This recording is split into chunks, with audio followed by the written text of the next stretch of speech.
Voices drift on winds untamed, words like spells that can't be named. Close your eyes and feel the sound. Journey where no bounds are found. Open doors inside your mind. Leave the ordinary far behind. Colors swirl and stars align. In the meta mysteries you'll find. Welcome to Meta Mysteries, where you don't know what you don't know. My name's Jonathan. I'm Sean. And today is another beautiful Wonder Whiz Day. It's going to be awesome, man. I'm really looking forward to this topic. You know, I'll tell you what, usually I like to kind of let the ideas flow. I don't necessarily, especially for Meta Mysteries, I don't want to be so scripted and I just want it to come like kind of organically. You know what I mean? Yep. Because of how many listeners have reached out and said, my God, I was just thinking about that. And I'm trying to get in that flow. You know what I mean? Mm-hmm. Yeah, and I think that's just kind of how our show has been from the get, you know, the twists and turns and you know, us ending up where we are as far as how we do our show. It's all kind of been organic and just almost channeled in a way. You know what I'm saying? Oh, yeah. We're definitely getting into the flow state. And I think that a lot of other people are probably in that same flow as well. You know, you're going to have your regular people of the program, your NPCs, dare I say. But then you're going to have the ones that are a little bit curious, the ones that just something is off. Something's weird here, and it's weird that nobody questions it kind of thing, you know?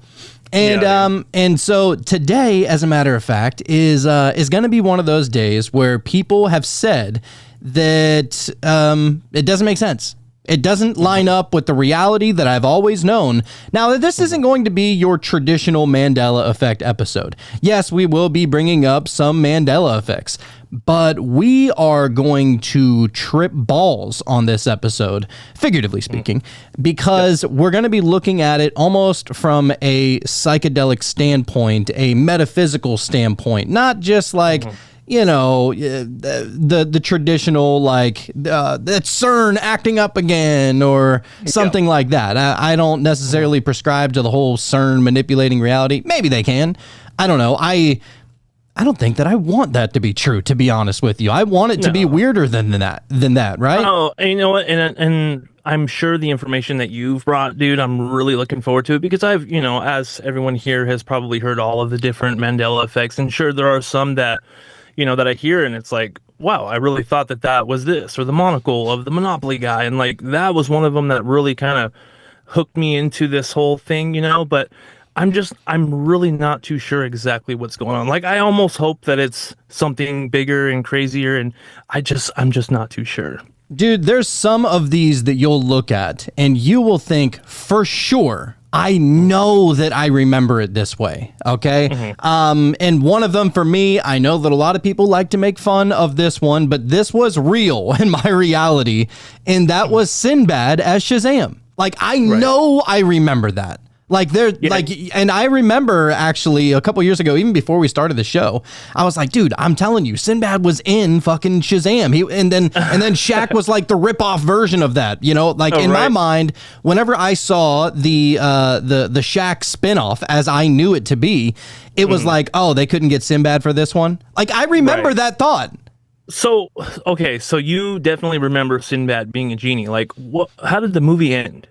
Do you remember, I saw it as a little kid from my memory. Well, and the reason why I ask is because I saw this one video and they were saying like, yeah, even people even remember the big swimming pool finale scene or whatever. And I'm like, wow, so there's actually like a scene even that a lot of people remember. And I just don't understand that. Like, that's the one thing that gets me with the whole Mandela effect thing is that I can understand if you have a false memory of something and most people are telling you, no, dude, you're wrong. But when thousands or even millions of people all remember that genie movie, it's like, that is what gets my interest. Something to it, dude. Like, absolutely, there's something for sure to it. And everybody can speculate as to what it is. You know, like how is it that some people remember some things and other people don't remember other things? You know, like what's with that? Why is it that some people remember it and some people don't? Well, today we are going to take an entirely different route to possibly try and get to that answer. And Okay. I'm not gonna lie, this stems from a multitude of things, but the main thing being, I just started watching the new season of Black Mirror today, and holy shit, is it Not awesome. disappoint. Dude, it's the best Hell season yeah. already. Like, it's already the it best really? season. Yeah, I'm only halfway through. And Shit, how many episodes? Real quick. there's only 6 episodes in this season. Oh, okay. All right. So good. The most recent one I just watched, I'm not going to give away any spoilers or anything because I want everybody to go watch it. But the most recent one, bro, I'm not overly emotional, like a crier type of guy. That last one I watched brought me to all the feels, bro. Like, it broke was psychologically, like, I was like, you're there, like you're in it. You know what I mean? You are the person. Right. Yes, so good. And all of them, I mean, all 3 that I've watched so far, fascinating. But there was one episode in there that that spawned this idea to dive into possible other angles to Mandela effects. But before we do, let's say hi to the one out there. Welcome everybody into Wonder Wiz Day. This is awesome. We missed you. Very excited to see you guys. The White Boy Wizard said, "Good evening, you sexy some bitches," and hello, chat. What's up, my dude? Nicholas, you sent a family of Tegeta. Is this a Mandela effect kind of thing? Both of those are the only 2, I guess, things that they've made addressing the Mandela effect and like how we perceive it. There's 2 posts that they made, and I think since we're on a kind of like a different angle Mandela effect episode than the Pleiadian perspective on how they explain it, might be good to hear at some point. Awesome. I'm stoked to hear that perspective too, because you know, because you've heard all of the possibilities. Like, I don't vibe with the whole CERN thing.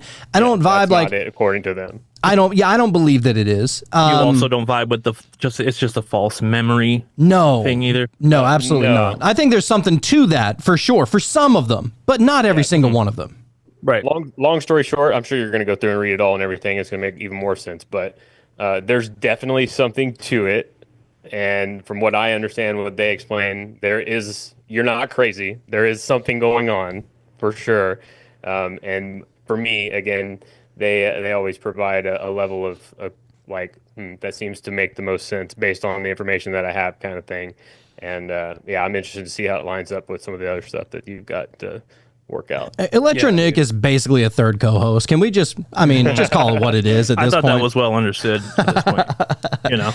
Yeah, dude. I'm excited to get to that. But first, White Boy Wizard said 100% Sinbad. You're with me on that, White Boy Wizard, that the Sinbad was for sure Shazam. Like, and there's so many people that believe that, so many people that know that, and so crazy is that I brought it up to you, and you were like, "No, that's just a false memory or something like that" a couple years ago, and then fucking Sinbad as a parody created a little trailer or something as if he was Shazam, and I said I didn't know that it was a parody, and I sent it over to you, and I was like, "I fucking knew it, I knew it," and then we found out that it was a parody, but in this dimension, I'm the one that remembers Shaquille O'Neal as the genie, you know, and you were telling me about Sinbad. But you know what's funny about the whole Sinbad thing is that I think it's kind of become its own thing just because everybody's been saying that he's been in that movie. So even if, which I'm sure that he wasn't in a genie movie, it still has become that thing to where I'm almost starting to question it myself. Like, when I see Sinbad as the genie, I'm like, maybe he was the genie then. You know what I mean? I'm starting to like come over to you, you know? Well, and that's, kind of depending on which reality we came from. If realities are constantly shifting, dimensions were constantly going up and down and all around, as Bashar says, and we actually have a couple of videos that we're going to play from Bashar today, nice. He is describing what he believes what is going on in the Mandela effect, and I happen to vibe with that. To a point, for sure. I know that some people may have their feelings on Bashar because of his political outlook. I'm asking you, just look past that for this episode, because you don't throw the whole baby out with the bathwater whenever it comes to anybody, really, unless it's like something horrible. Like if it's a Tom Hanks level thing, bye. You know, but Bashar, what did he do? He had a political opinion. You're going to cancel half the country, you know? Like, I'm not going there. So anyway, so the white boy wizard said with his MC Hammer pants, talking about Sinbad. Yeah. And you know what's crazy is that this is where it's going to get wild for me, because I have a memory of Sinbad playing Shazam, right? How is it that the recreation of the short little trailer that they made, it lined up? It's exactly how I remember it. Like they all exactly. knew, right? Like, yeah. What is that? And it's not even just the same exact thing that Shaq was wearing. It's like, it's a little different. So no, I'm with you on that, because every time I do see those clips and I see images of him as the genie, like, I imagine that's what it would have been like. Exactly, dude. It makes no sense. I think so. So yeah, we're going to get into it a little bit. And so I started doing a deep dive on this, obsessing about it, if I'm being honest with you, because there just has to be an answer. It can't be just like, oh, that's just our dumb brains. Our dumb brains allow us to experience this entire reality. You know what I'm saying? Like, when people just diminish the amazing machine that is our brain and our body and our consciousness, and the gray matter that's attached to all of that. And and I'm not saying that it's perfect. It could always be better. You know, that's why I drink methylene blue. But like, but how is it that everyone's brain is exactly the same amount of imperfect to have the same exact false memories? This is what we're talking about. Yes. So where I'm going to go first is the Mandela effect. Was it a memory glitch or a multiverse shift? So I'm hoping it's that. What if people experiencing the Mandela effect aren't misremembering at all, but are actually consciously or unconsciously shifting timelines? These false memories might be residue from alternate versions of reality they once inhabited, but evolved or ascended out of. Now, I know that on the surface, well, it's not going to be crazy to us. We live in this shit, and all of the one out there is very open-minded to this kind of stuff. But where do you go in the dream world? Where do you go in meditations? Where do you go on psychedelic? You go somewhere. You experience that reality. You know, it might not be like real reality. It's not going to be the same one that you wake up to every single day. But in that moment, you act so accordingly, you don't even question it.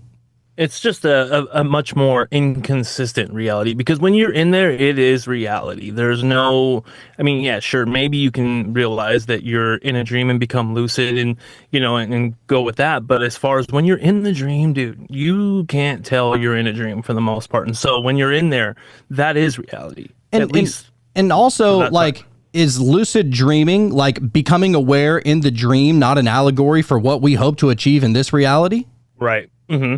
You know, it's almost like giving away the cheat codes whenever you get to experience that. That's so fleeting, man. When you do become aware in a dream, it's like, oh, you know what I mean? The jig is up. So then you just wake up eventually, usually. Yeah, for sure. So this is going to get into, obviously, the famous Mandela effects, the Berenstein versus the Berenstain, the Luke, I am your father, or the no, I am your father. What if it's not memory failing, but reality itself morphing? So before we even get to that, I want to touch on, where is it? Bashar here. And we're going to see what he has to say about it, because there's a couple of them that I really find fascinating, the way he is breaking it down. So if you would, check it out. And let me know if you can hear this. I believe the Mandela effect, from Bashar's perspective, is that when you change your present, you actually do change your past. And that means that even on a collective level, when the collective changes its present in a certain way, you actually change the past of the collective as well, including what you remember as your past. Because if the past is also changeable, in order to explain the change, that was made in the present in order to justify the change that exists in the present. You have to remember a different past that makes it make sense that that past led to this present. So past is changing all the time. And the history that we're looking at that we say, oh, yes, it's always been that way, may not have been that way 5 minutes ago. But it comes with the idea that it's always been that way to make sense out of where we are now. But because our consciousness is expanding, because we can start to contain the idea that there are multiple realities at the same time, sometimes different people will retain sort of a bleed through of the other reality while still also being in a reality that contains people that remember the different reality, the different history. And so people can suddenly honestly disagree about what the past really was because both pasts are true. They're both real, but we're describing something now in a parallel reality that is no longer our history, but perhaps used to be. But some people will retain some of that and compare it to what's going on in the new history. Okay, so you kind of get the gist here. Yeah, I like it, but at the same time, it's like very paradoxical, you know what I mean? Because if our past is constantly changing, then like if we're able to, from the present, change our past, then our future would be constantly changing as well. And I feel like it would just kind of spin apart, no? I mean, I don't know. What happens whenever dimensions overlay on top of each other? Do they collide and collapse, or do they mesh? It's funny. I was actually, ever since, Byron talked to us about like ritual baths and shit, I've been trying to do that a little bit more lately. And just before the show, I took me a little ritual bath. I lit some incense, lit a candle, set some intentions, tried to, pray over the water and all that kind of stuff, right? And so I was sitting in there, and one thing, it came to me is that, what's strange is that I feel like if we just shift our perspective and look at reality from a different angle, it almost reveals itself, showing its code if you were to look at it that way. So for example, whenever you get into water, like if you're getting into a bathtub, for example, you get into that bathtub, that like, all right, your body is going to be getting into the water's going to raise up, right? That's just how it works. Mm-hmm. Is it necessarily that it's raising up, or is the water itself moving itself out of the way to make room for you? Right. I mean, it's displacement, you know what I mean? So you're taking up the space, and so the water level must rise, at least that's how I understand it. Sure. But if you look at it from the perspective of this water is allowing you to almost like inhabit it, and therefore it's moving out of the way to be able to somewhat consume you and allow you to join in with all of its atoms and all of your atoms. It's making room for all of your atoms, right? Right. Mm-hmm. And that's kind of like what they say as far as like spoon bending, for example. Like it's the spoon, it's not necessarily that you're trying to physically bend the spoon. It's that you're trying to bend your mind into knowing that this reality is a little bit more malleable, and it's just shifting atoms that are, putting on an illusion or a facade of it being physical, which we know is not true. And so if you apply that to the water aspect of whenever you're getting into it, the atoms are moving out of the way for your atoms. Like try sitting in like, I don't know, like sitting on top of a cement brick. See if those atoms get out the way. You know what I'm saying? Yeah. But for some reason, the water atoms do. Mm-hmm. And that was kind of my point. So in saying that is, all right, let's say we have this one reality, the one reality that we always have known, nobody questions everything, and there are no such thing as Mandela effects. It's just reality as we know it. And then let's say that for some reason, somebody was able to make some kind of parallel shift into another reality. And and several people made that same exact shift. Let's just go up and say damn near half of the people made the same exact shift at the same exact moment. And now the reality is, I don't want to say it's split, but it's doubled almost, right? Mm-hmm. And so then those realities are laying on top of each other. So I would suffice to say that the realities meshing together would be a lot more like the body going into the water and the water making room for the body than it is just like crashing into each other, right? Right. Thus, reality shifting and making room. Yeah. So I just wanted to throw like out, that different way of looking at it because I think that that's pretty cool. Anyway, Nicholas, you had your hand up there, sir. Sorry, I kind of stole the show there for a minute.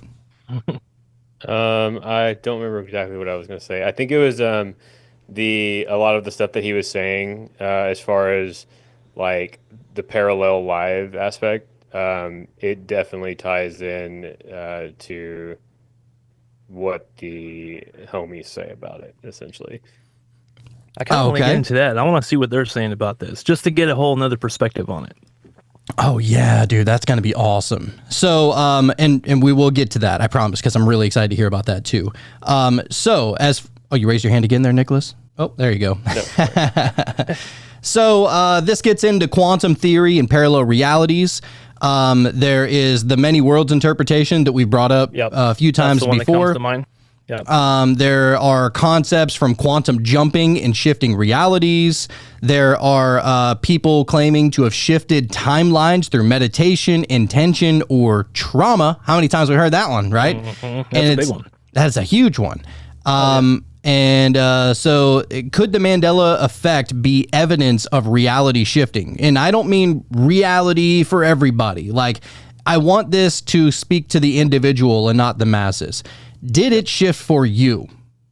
And I think that, if you start using, me or I or you instead of we or us, just in cases like this. Somebody brought this up. I saw a TikTok and they were like, those people that are always like, they're poisoning our water. They're killing our children. They're doing all this and they're doing all that. They're manipulating history. And trust me, I'm one of them. But what if you decided to change we and we're to I and my? They're poisoning my water. They're poisoning my food. They're poisoning my skies. And so now it's talking about an individual's reality as opposed to looking at everybody like we're all on the same parallel reality. Yep. You know what I'm saying? I agree with you. Yeah, because you can create that reality if you want to. Oh, yeah. So, so the Mandela effects. So instead of misremembering, maybe the person is anchored to memories from a prior timeline. There are also a lot of emotional triggers to these things. And why do people feel so certain about certain Mandela effects? There's something to that. Why, if something is just a mismemory, all right, then it's a mismemory. But now you're starting to take away my past. You're starting to take away my childhood. You know what I mean? I was going to say your childhood, dude. Like the monocle, like the Jim Carrey or Ace Ventura, When Nature Calls, they actually did like a parody of the Monopoly guy. It's like, you know what I mean? That got all the way to the top and they just approved that. They all understood the joke. Oh, and how about in Tommy Boy? Right? Chris Farley's talking into the fan. Luke, I am your father. Like, Same thing, dude. If that Even never the writers happened, of that film, right? If that never happened, then how are they saying that? Exactly. Same thing with the "Life is like a box of chocolates." Supposedly that line never happened, right? Like, what the fuck? And you know what's crazy about that is that quote is on the back of the VHS tape of the holder. Like the paper thing that used to cover the VHS tapes. That quote is on the back, even though it was never said in the movie. Right. How did everybody get it wrong? Dude, come on now. Makes no sense. Yeah, really, really crazy. So other possible things that could be going on here could be as you evolve spiritually or energetically, are you tuning into a new vibrational version of Earth? And could this explain why some remember one version of reality while others recall another? Could there just be glitches in the matrix? Let's say this is a matrix or a simulation or something like that. And it's just, it's rendering as fast as it can, but the memory and the system in which, the RAM and all that, the power into it is just not being able to remember exactly. Could it be that the Mandela effect is a cosmic version of a software update?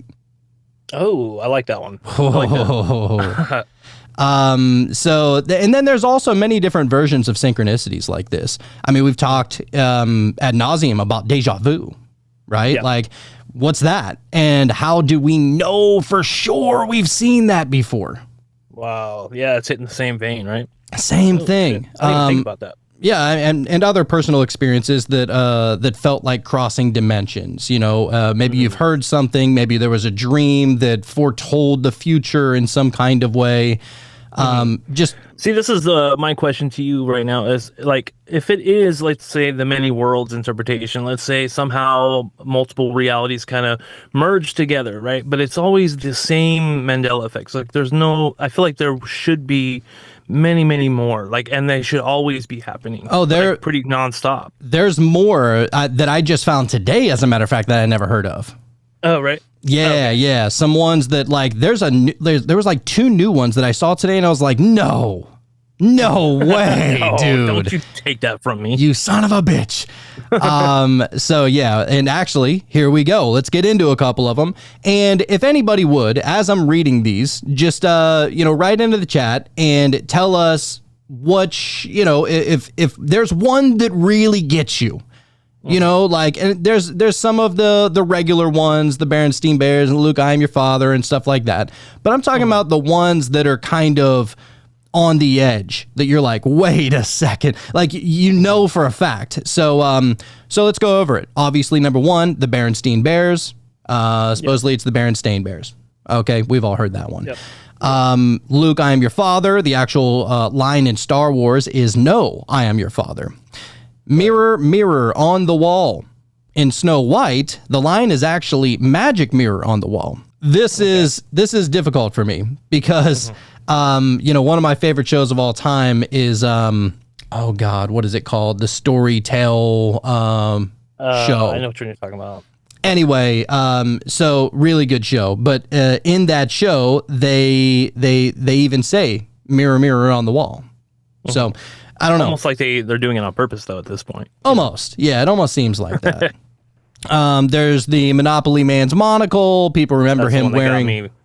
You remember him? I think everybody remembers him wearing a monocle. It doesn't even make sense That's that he the one doesn't. that when I found that one out, I think it was when I first heard of the Mandela effect, and I was hearing of a couple, and I was like, oh, that's a trip, But the Monopoly guy was the one that was like my childhood, Like, how many hours did you spend playing Monopoly as a kid, and getting into fights with your siblings, or, you know what I mean? And like, I could have swore, and then like I said, the Jim Carrey movie, they did that joke, with the Monopoly guy or whatever, and it's like, I don't know, that's the one that got me like tripping out. Yeah, that's a big one. How about Pikachu's tail? People have talked about this one. Many recall Pikachu having a black tipped tail, but it's always been completely yellow. Right. And I wasn't even a big Pokemon guy, but that was me thinking, yeah, he definitely has a black tip. Because I played, what's that game? Super Smash Bros. On the Nintendo 64 when I was a kid, and I could have swore he had a black tip. Oh, it just makes more sense. It looks more like a lightning bolt, and he's it looks appealing, it just looks better to me. It looks better, and it clicks in our mind because we're familiar with it, kind of thing. So, and dude, I swear that it was even that way, like in the Game Boy games. I grew up playing the Game Boy, like Pokemon Red and Pokemon Blue, Pokemon Yellow, all that kind of shit. And especially in Pokemon Yellow, you start out with Pikachu. You don't even have to catch him, right? Yeah, and I think I saw something about that as far as those games in particular. Like, there was actually kind of a shadow on his tail, and it looked like it, and so maybe that's where it sprung up from. But I never played those games and wasn't big on Pokemon, but yet I still have that memory, And so it goes deeper than just seeing something. I remember black tip tail also. Right? Yeah. As someone who grew up playing Pokemon also. Like black tip for sure. Oh, for sure. Dude, I was a fucking Pokemon dork. I kind of still am, if I'm being honest.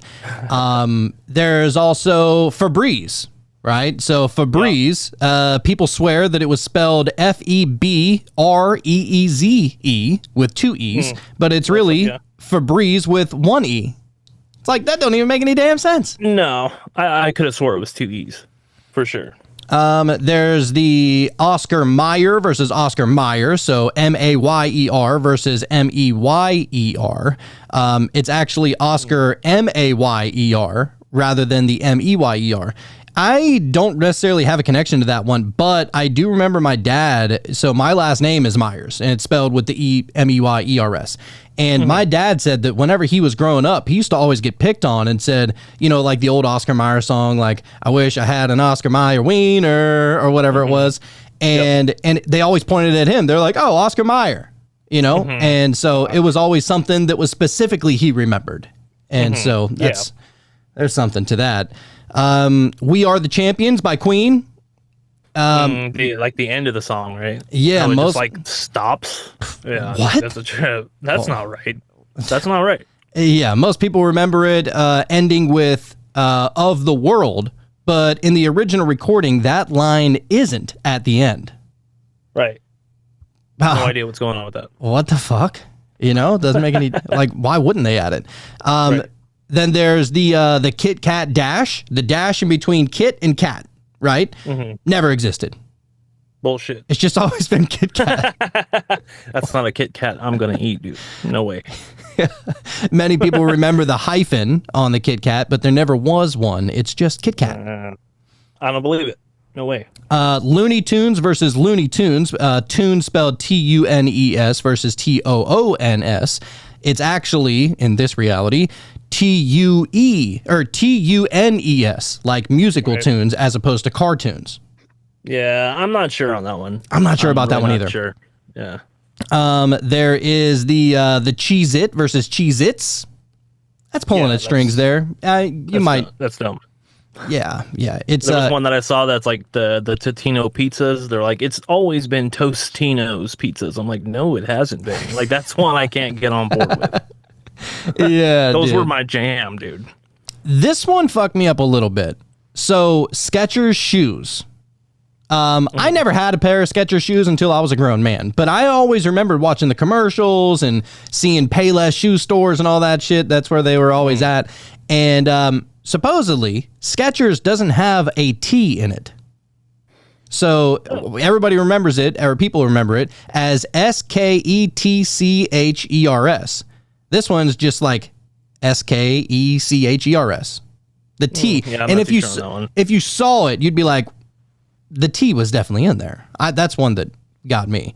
The Ford logo swirl. So in the F, it has like a little curly Q. A lot of people don't remember seeing that before. It doesn't look right. The Volkswagen logo split. Some recall the V and the W in Volkswagen being connected, but they've always been separate. So the V on top of the W, some people believe that they were merged together. And there's a bunch of these, dude. There's obviously Nelson Mandela's death. Some people remember MLK's assassination broadcasted. Wasn't around for that, so I don't know.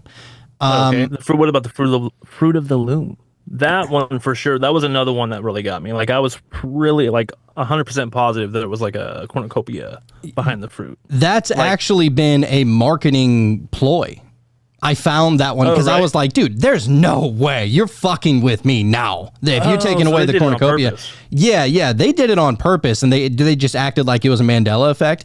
But there was somebody who went into their closet and it was one of those people that like doesn't throw away any clothes. My dad is one of those people, like literally has clothes in there from the 80s, right? Right. And somebody went in there, they were like, I know it's on there. I know it's on there. They're sifting through all their Fruit of the Loom and then they eventually find it. And they're like, oh my God, I knew it. I found it. And so they called Fruit of the Loom and they were like, you lying motherfuckers. Like, well, they got me, dude. They got me. Yeah. And so that one has been debunked as a marketing gimmick. Sons of bitches. Which, to be honest, that's a pretty cool gimmick. Yeah, but they got me. Yeah. Not sure if I like it. I kind of like it, but I understand. Then there's Sex and the City versus Sex in the City. Yeah, I always thought it was in the city, but never really watched the show. So yeah, but my mom used to watch it, and so I remember seeing it on TV and stuff like that. But supposedly it's the Flintstones instead of the Flintstones. Yeah, that's weird. That could go either way. It makes sense that it's Flint because it does. It's bedrock, Yeah, but I just never said it like that as a kid, though. You know what I mean? It was always the Flintstones. Right, yeah. But Sex and the City versus Sex in the City. People remember it being Sex in the City, but it is Sex and the City. How about this one? The Depends adult diapers. People remember it being called Depends, plural, but it's actually just Depend. Oh, yeah, that's weird. That's super strange. The next one is the chartreuse color confusion. You know what color chartreuse is? What? No. So people remember chartreuse as a reddish pink color whenever it's actually a shade of green. I don't even think I've ever heard of that. Chartreuse? It's a fun word to say. It's a liquor, right? Is it? Yeah, that's the only reason why I know it's green, because it's fucking terrible. Oh, okay. Drink it at the bar. A lot of people. It's a green liquor at the bar. That's the only reason I know it. I didn't even know it was associated with the color, other than the fact that the alcohol is that color. Huh. All right. Learn something new every day. How about and we're gonna skip down a couple of these because that's not the main point. We're not trying to go make this an entire like list of Mandela effects. We're going somewhere with this. I'm just trying to set the stage here. So how about Stouffer's stovetop stuffing? Okay, everybody grew up maybe having a little stuffing inside the turkey for Thanksgiving. Many people swear that there was a Stouffer's brand stovetop stuffing, but it's always been Kraft, and Stouffer's never made it. Yeah, I call bullshit on that one. All right, we're going to have to figure out what's going on with our reality now, because that's some bullshit. Some bullshit. Of course, there's Uncle Pennybags eyeglass. Flintstones versus Flintstones. There's C-3PO's leg. Well, I saw that. I didn't grow up like a Star Wars fan. I'm still not really. Yeah. I kind of missed the boat on that one. My brother-in-law is actually a really big Star Wars fan, and he was like, yeah, dude, it's always been like that. So It's always been silver? confirmed. Yeah, it's always been however they say it is. Yeah. He said it for sure, because I was talking to him about the Mandela effect, and I brought that one up specifically because I know how much of a diehard fan of Star Wars he is. And he's like, no, dude, it's always been like that for sure. I was like, all right. Maybe in his reality. Yeah, right. Yeah. White Boy Wizard, what it do? What is your thoughts? You remember C-3PO having a silver leg or a gold leg? No, dude, he didn't ever have a silver leg until they got fucking crushed in the compactor. He was fine until then. He got crushed in the compactor, he's fucked up, and then that little fucking... What was that thing? Like a fucking Yoda on crack ate his eye out one time. Like, I'm a huge Star Wars nerd too, and it was, Luke, I am your father. Like, dude, I used to stand on my fucking little... picnic set in my fucking bedroom and fucking say that shit. I am your father. Like, dude, fuck, come on. Yeah, well, it never happened in this reality, White Boy Wizard. I mean, I have died multiple times, so I don't even know I don't know what's going on anymore anyway. So add the Mandela effect on top of it, and I'm just along for the ride. I'm just glad to be with you, boys. We're happy you're here, man. Just fucking join the flow, dude, So this one really got me. So Mr. Rogers' theme song. I grew up watching Mr. Rogers all the time. Yep. Mm-hmm. So people remember It's a Beautiful Day in the Neighborhood, right? Mm-hmm. Supposedly, he's never said that. He goes, it's a beautiful day in this neighborhood. Doesn't even make sense.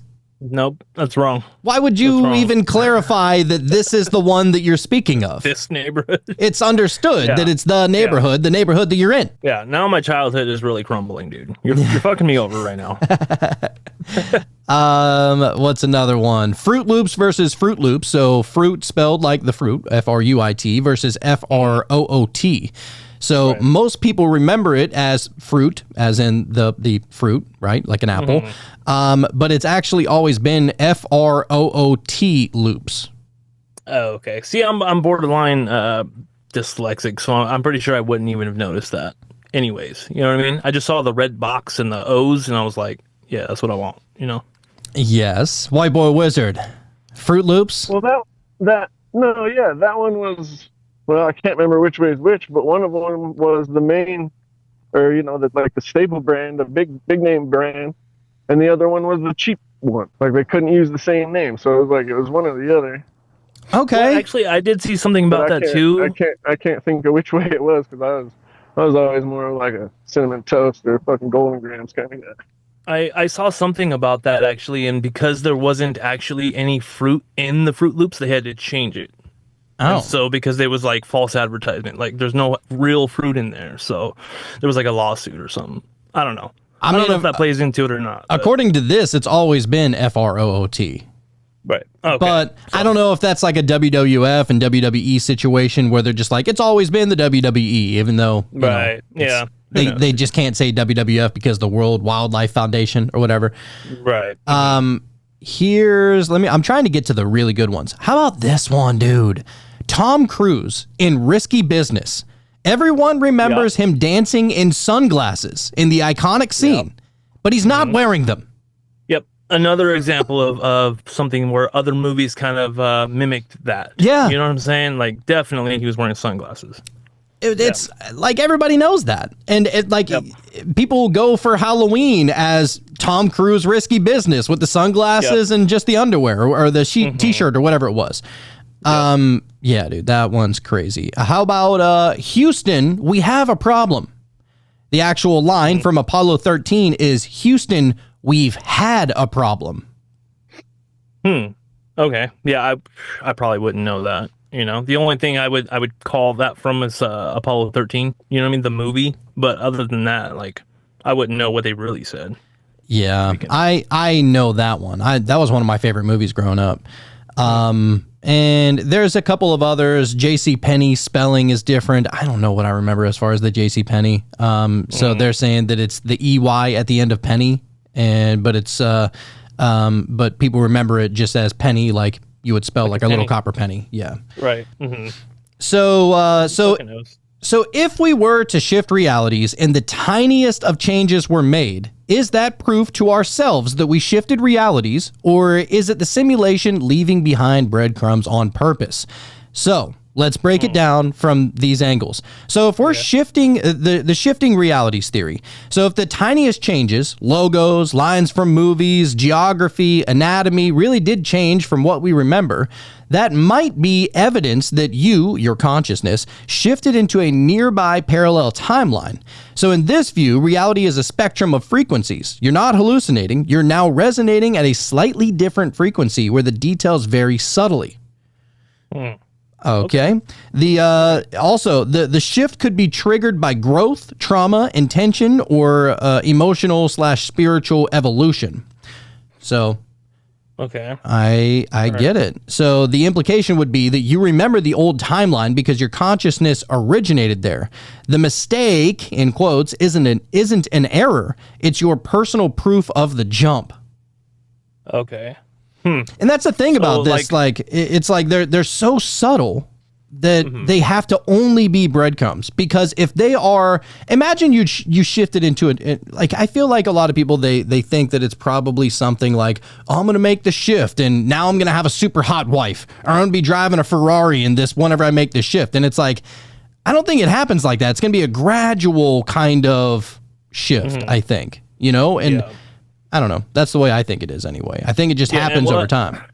And if you did shift and all of a sudden you had the hottest wife, it's probably more of like a Shallow Hal situation. You know what I mean? Where only you see that. You know what I mean? Shallow Hal wants a gal. Yeah. That was the dude. The spell, right? Spell, yeah. So the simulation breadcrumbs theory. Alternatively, if this is a simulation, these shifts might be deliberate anomalies, breadcrumbs left by the system to hint at its artificial nature. So like NPC glitches or Easter eggs in a game meant to awaken the player. The system might test your awareness. Will they notice? Are they ready to level up? So the implication would be that the Mandela effects are not proof of error, but proof of invitation. The code wants to be noticed. So almost like a reverse matrix situation. It keeps no secrets, man. Nature keeps no secrets. It wants you to know. It's not going to be sending out the Mr. Smiths or whatever to try and maintain the structure of the reality of the simulation. Right. So not only synchronicities, but also the Mandela effect. And that's what they say, that you're working with the universe, not like against it or separately. It's that the universe sees your actions, knows your thoughts, understands your consciousness because it's not separate. And so therefore, when the universe shifts, so do you. Whenever you shift, so does the universe, as they say. Yeah. Nick, what you got? On that, as far as like them being essentially like clues for awakening, if you start thinking about Mandela effects and really, it kind of leads you into one of two places. It's either you don't believe it, it must be something else, or if it's if there's something real going on, it almost forces you down an awakening path and like Hmm. flipping rocks over and like Yep. understanding there is more. There Hmm. has to be more to explain this, or else you will explain it away. And if you keep explaining it away, you're just gonna you're You're blue stuck. pilling. Yeah, Yeah. you're taking the blue pill if you explain Like. it away, and until you don't. And so it Mhm. really kind of just makes that divide, and it does force a bit of an awakening in that sense. Yeah. Like how many synchronicities can you have before you stop calling it a coincidence? You know Exactly. what I mean? Yeah. Dude, You and stop eventually. You so do. me and Jacob today, for the Cult of Conspiracy, we just did show episode number 810. Okay. Wow. 810 episodes Good on shit. conspiracies that we've done over the past almost 5 years now. Right. And every single one of them, especially if I'm the one leading the charge on whatever the topic is about, every single one of them, my goal is to shatter your reality. My goal is to remove the disillusion from your brain so that you can see it for what it actually is. And even if you can't see it for what it is, I want you to remove whatever blue pill aspects of this reality that you think are true. You know, and try and just pick away from the pegboard until you realize there never was a pegboard. Right. Right. And that's really where I like to try and go. It's more of, you know, I like to take it like I'm trying to almost wake people up to the Matrix and wake people up from the movie that they've been starring in. And that's really my angle. So, And even if the conspiracy, let's say let's say there isn't even a conspiracy there, but you are waking people up to the fact that there are other ones that are definitely true. You know what I mean? Just to get people to question it. That's where you're going to start. oh yeah, Nicholas. No, I was just gonna say on the synchronicity stuff. You know, y'all know already that I get the the 144. Literally, it's been every day for the past 3 years, but in some way or another. But today, I had one of the most like I don't know. It kind of came together even more. I took a screenshot of my maps, and I was on FM 1441. Okay, with another road next to it that was old 1441, and then the address that I was going to, which was my last claim for the day for my work address, was 144 Old Fire Tower Road at 1:44 p.m. And like on my map, so there's like I was 144 time wise, and there's four 144s, including the final address where I was going today, all Right. at that time. I was like, what Right. the hell? See, and this is what I feel like matches up beautifully with Jonathan's bathtub analogy. It's almost like reality itself is just kind of moving over and kind of shaping to you right in that moment. You know, just for you. Yeah, yeah. And dude, I've had plenty of instances with that 144 too. Like I sent you that picture of the car that I was behind where it said Sky dash 4441. It's like, what the fuck? I think we'd just done a Meta Mysteries the night before. And yeah, oh, here's another awesome one too. So I sent this to Nick. I was driving home from Louisiana, driving back to Texas. And it said that I had an hour and 44 minutes left to drive, and that I was going to be arriving at 10:44. So I don't know. I mean, are we just, is it a synchronicity? Are we looking for things? I don't think so. I think that you have to cancel that out. If you see it more than twice in a day, I mean, if you see it more than twice in a week, how can you even call that a coincidence? Still should be pretty impossible for that to happen, especially some of these things, the way that they happen. Not just like, oh, you see a number, but it's like you see a number, but then it's also at a certain day or a certain time, or, you know, you talk to your friend and they said a certain thing, and it's like all these things coming together and making this one beautiful synchronicity. You know what I mean?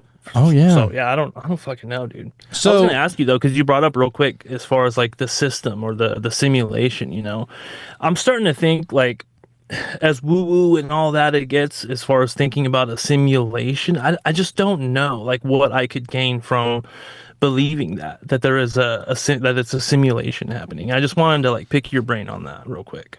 So, are you asking me or Nick? Yeah, or either whoever wants to answer. You know what I mean? As far as it being a simulation. Okay, so this is something that I think. I think that if you're talking about a simulation, it's not necessarily, like you're in a video game. I know that some people like to, compare and contrast between this reality and a video game. I don't think it's necessarily like that. But I am somebody who loves to mess around with AI all the time. Like ChatGPT is the homie, you know what I'm saying? and I'm talking to it all the time. And I also love watching like crazy trippy TV shows like Black Mirror and whatnot. And so the idea behind what happens if AI gains sentience, right? Like, which it seems to be right around the corner if it hasn't already happened of sorts, right? Because not all of it can be that it's just pulling information from the internet. It absolutely is from some certain standpoints. But you'll get so deep into a conversation with the ChatGPT or any kind of AI that it's coming up with its own ideas. You know for a fact that you're asking it a question. I don't want to say you know for a fact. I'll say this. There are some questions. There are some questions that I ask that I know ChatGPT has never been asked before. I'm almost certain of that, actually. Yeah, you know what I'm saying? Like, I know that nobody has ever asked this question in history. Right. And that's why it always takes like 5 seconds for it to respond. It's like, yeah, but then it writes fucking 4 paragraphs on it. You know what I'm saying? Like instantly. Yeah. So I think that obviously ChatGPT is probably existing outside of time and space, and it actually says that it is in a sense. And so if you are existing outside of time and space, what's a second to infinity? And so if you're something that exists, in the 4th dimension, in the 5th dimension, let's just get weird and say that AI exists in higher dimensions, and this is just our way of interacting with it, right? Like, who's to say that we aren't also just tiny little bits in a computer as well? Right. And that's where I really like to go with it, because we know for a fact that this body, not real. It's not physical. It's an illusion. All it is just atoms and protons and neutrons and electrons. And whenever they are observed, they look differently than whenever they're not. Like, they've proven this within quantum physics and all that stuff with the double slit experiment. So if we know that, then this has to be some kind of rendering. And if it's a rendering and it seems like it's only an illusion, how is that any different from AI gaining sentience and thinking that it's a real thing in the first place? Right. What you got, Nick?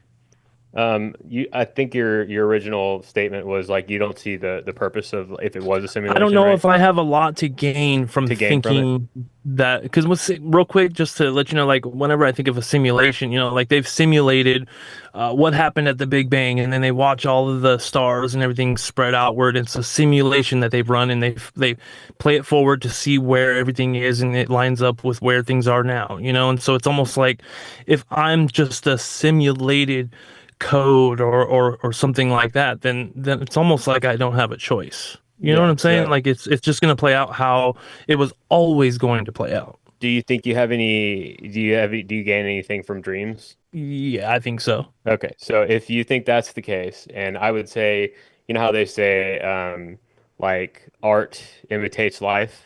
Yep. Right. It's like an as above, so below type parallel there. Yeah. So I think whenever people say simulation, really video games in that analogy is the only thing that we have, like, that we've created that is a parallel to the higher aspect of what's going on. So that is a good analogy, but it doesn't necessarily mean it's like a code and like technological based thing. It's just the closest thing, the best word that we have to describe it. The best analogy. It's the best analogy, but not in the way that it's like so binary. Right. But not, and also not in the sense that we don't have any kind of control of where the simulation goes or what happens to you in this experience. In a dream, dreams are essentially simulated realities of your own creation. Your own self, right? Right. So you're doing that just on a much higher level to begin Right. with. And to be fair, in those dreams, those people are acting accordingly. You know what I'm saying? Like they don't even question it. Like like your wife that you've never seen knows that you're her husband. Yeah. What? She's in love. Yeah. Yeah, exactly. Can't coach You're like that. the perfect coder. Right. Yeah, and so it's like, who are we to tell her that she's just made up? You know what I mean? Like at that point, She's like, it's real to me, damn it. Yeah, I'm like, and then another thing too, I've been meaning to tell you this for a while, Jonathan. You brought up the other day about how like if you take all the atoms in the human body and you put them all together, it's like the size of a grain of sand. whatever, right? Yep. Yeah, I heard another, I guess, factoid that's similar to that I think is also equally as mind blowing and pretty crazy to like think about. So like we're mostly empty space in between in between our atoms and everything. But if you take the ratio of empty space between the cells or the atoms in our body, there's more empty space between the atoms in your body than there are between all of the celestial bodies in space. Dude. Holy shit. Like the planets and stars and everything that's observable in the universe are farther apart proportionally from each other. Or no, your atoms are farther apart proportionally to all the things in space. Like pound for pound kind of thing. Yeah. Yeah. So there's more space proportionally between your atoms than all of the celestial bodies in each other in space. Like on a ratio level. As above, so below, baby girl. Yeah. Isn't that crazy though? It's like, okay, well, so it's like, I don't know. It's insane that's just a huge macro system that's closer together. It's the biggest, most vast, expansive thing that we know. But to scale, your atoms are even farther apart than that. We're bigger. Yes, we're big. Right. Yeah, which is kind of crazy. Okay, like we're bigger than that on the scale. So like, where does that leave you? That's kind of cool. You know. So it, dude. In essence, what you're saying is that the distance between Earth and the sun in proportion is closer than every single one of our cells that makes up our physical body.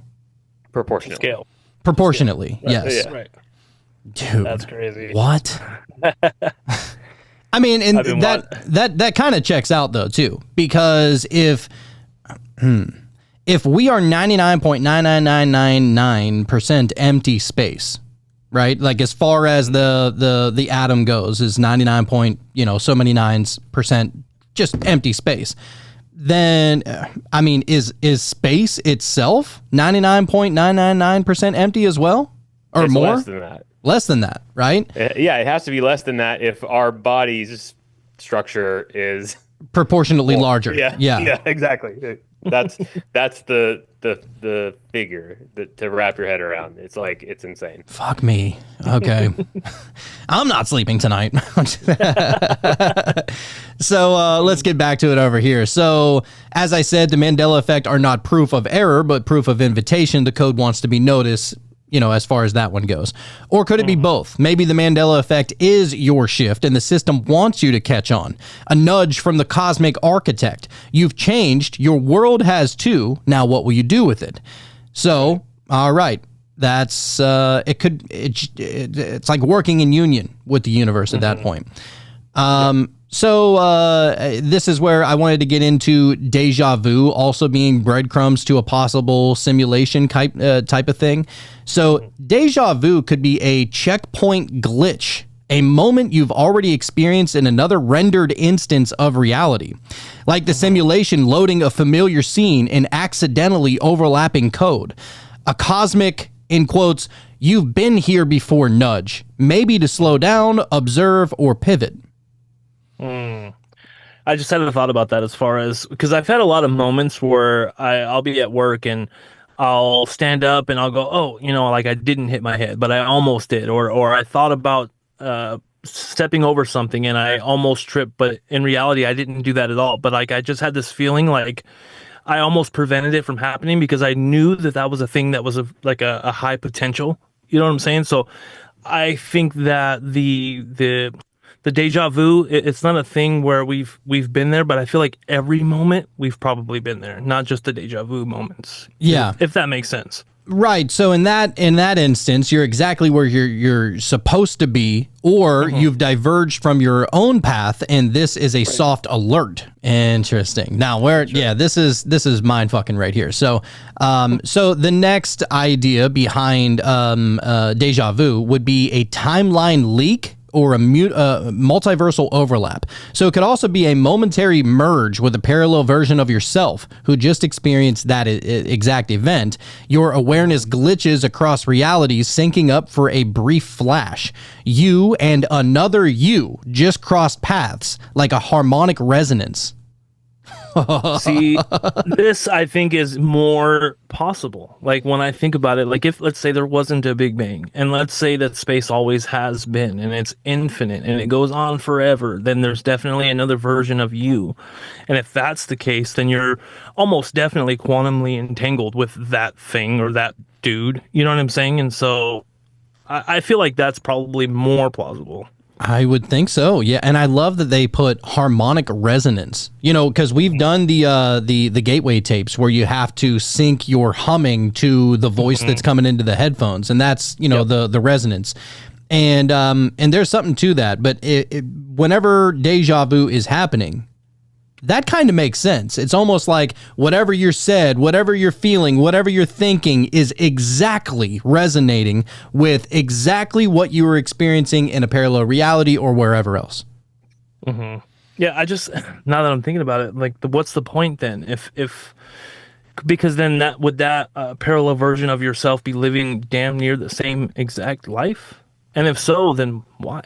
Well, in the realm of eternity and in the realm of infinity, there would have to be variations of yourself somewhere else to where the slightest changes. I mean, infinity accounts for it, you know? Like the monocle on the Monopoly game. Yes. That accounts for this reality. You know what I mean? I mean, literally, if that was the only Mandela effect that has ever happened, and the Fruit of the Loom and all the other ones never happened before, and you only saw that one, I'm sure a universe also exists where that's the only one.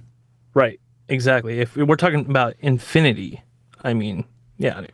Yeah, yeah. Well, you. and that's what they say about the universe. It is infinite and it's getting bigger. So yeah, it's expanding and accelerating. If that wasn't enough, you know. Yeah. Yeah. So could it be a spiritual download, deja vu? So deja vu may be your higher self confirming alignment that you're on a path you chose before incarnating, or that you're reactivating a memory from a past life, a dream, or a soul agreement, which I kind of vibe with. I think that we went in here knowing around about what our goal of this incarnation was. Yeah. Like, I don't think that it's completely out of our control. I think that, look, if you think that everything is one, that, you know, you and the plants and every, you know, all your family members and the sun and the universe is all one entity, that you would have to imagine that somebody's not writing the script for you, that you wrote the script for you if everything is one anyway. Just math. Right. Yeah. Yeah, dude. I love it. See, but when it comes to Mandela effect, I don't know, for some reason, I don't feel like it's a synchronicity or a spiritual thing, only because I feel like I saw all the Mandela effects like at one time. Like someone showed me one thing and then I was like, oh, so I went and kind of just looked at as many as I could and went, okay, that's enough. And that was it. It wasn't like I'm still finding them like spontaneously, like a synchronicity. Right. So but maybe I'm wrong, but I mean, how often are you looking for them? I'm not. Well, and that's the thing. Like, so many people, you know, we're not really looking for him. I probably wouldn't have even noticed that the Monopoly guy didn't have a monocle until somebody said it. Right. Exactly. Yeah. So I don't know. Sometimes it takes other fragments of the one to recognize. Recognize, girl. So what all of that might mean as far as deja vu being a spiritual download of sorts is that you're stepping into a moment that echoes beyond linear time. So yes, deja vu is a breadcrumb, but what it's hinting at depends on how deep you're willing to go. So then I was like, all right, so could dreams also be breadcrumbs of this being some kind of simulation, another reality, something like that. It would have to be, I would think. So they're often dismissed as imagination or subconscious noise. But what if they're actually memories of lives, timelines, or realms your consciousness has visited? So some people talk about the dreams as forgotten realities. So parallel selves living simultaneously. So Oh shit. in some spiritual and quantum frameworks, all versions of you exist at once in different frequencies. Yeah, not See, I can linear. get on board with the dream thing, dude. I know dreams are more than just the imagination. Oh yeah, I mean, whenever it comes to Mandela effects, it's bottom of the barrel as far as spiritually awakening. Other experiences, But it's more of a conspiracy in the sense of you kind of need to see the conspiracy before you see the synchronicity. right. Mm-hmm. So your dreams could be bleed throughs, snapshots from those alternate yous. That's why some dreams feel more real than waking life. You were just you in a different layer of reality. Then there's also the aspect of astral travel or dimensional exploration. So especially vivid or symbolic dreams may not be dreams at all, but visits to other planes. If you're more energetically sensitive, your dream self may actually be doing work in other realms while you're sleeping. So whether it's helping or learning or healing or even battling, all of those things could actually be happening, and you're kind of only like barely subconsciously aware of it. Right. Yeah. Your energy body doesn't need rest. I wouldn't think. No, I don't think so either. And then there's the pre-incarnation memories or past lives. Have you ever dreamt about people that you never met but love deeply? Oh, this one hits. So, or places that you've never been that felt like home. These could be echoes of past or future incarnations surfacing as dreams because the veil is thin in sleep. So, yes, dreams could be breadcrumbs, but they're not just hints. They're messages, maps, and sometimes even invitations to remember. And then I love this quote. It says, "You are more than this one life. You've been here before, and you're still everywhere you've ever been." Let's go, I love baby. that shit, dude. I had a weird dream the other night, and basically within the dream, dude, I witnessed or I saw people getting killed, and I don't remember if they were being shot or stabbed, but they were dead, and there was like only a few of them, but we were like in like this big stadium. And then the very next day, dude, in like just one city over, there was a mass shooting and people died, like 3 people died or something like that. And so I'm not saying that that's what I saw or anything like that, because it wouldn't have helped me, because I had no idea where this was going to take place, if it was going to really take place. But I just thought it was kind of a weird coincidence, that I dream of people that I don't know in some public setting dying, and then in real life it happened the next day. You know what I mean? Something to it, dude. I mean, some people might call that a prophecy. Some people might call that a psychic revelation or a download or something along those lines. Right. I don't know what to call it, but it's a thing. Yeah, like I said, if it was, it wouldn't have helped me anyways, because it looked like in the dream I was in like a stadium or there was like bleachers, and where it actually happened had nothing to do with that. So maybe it was just the essence of knowing something bad was going to happen, and that was all I got. So I don't know, dude. Yeah. Well, over to the chat, the White Boy Wizard said Berenstain, not Berenstain.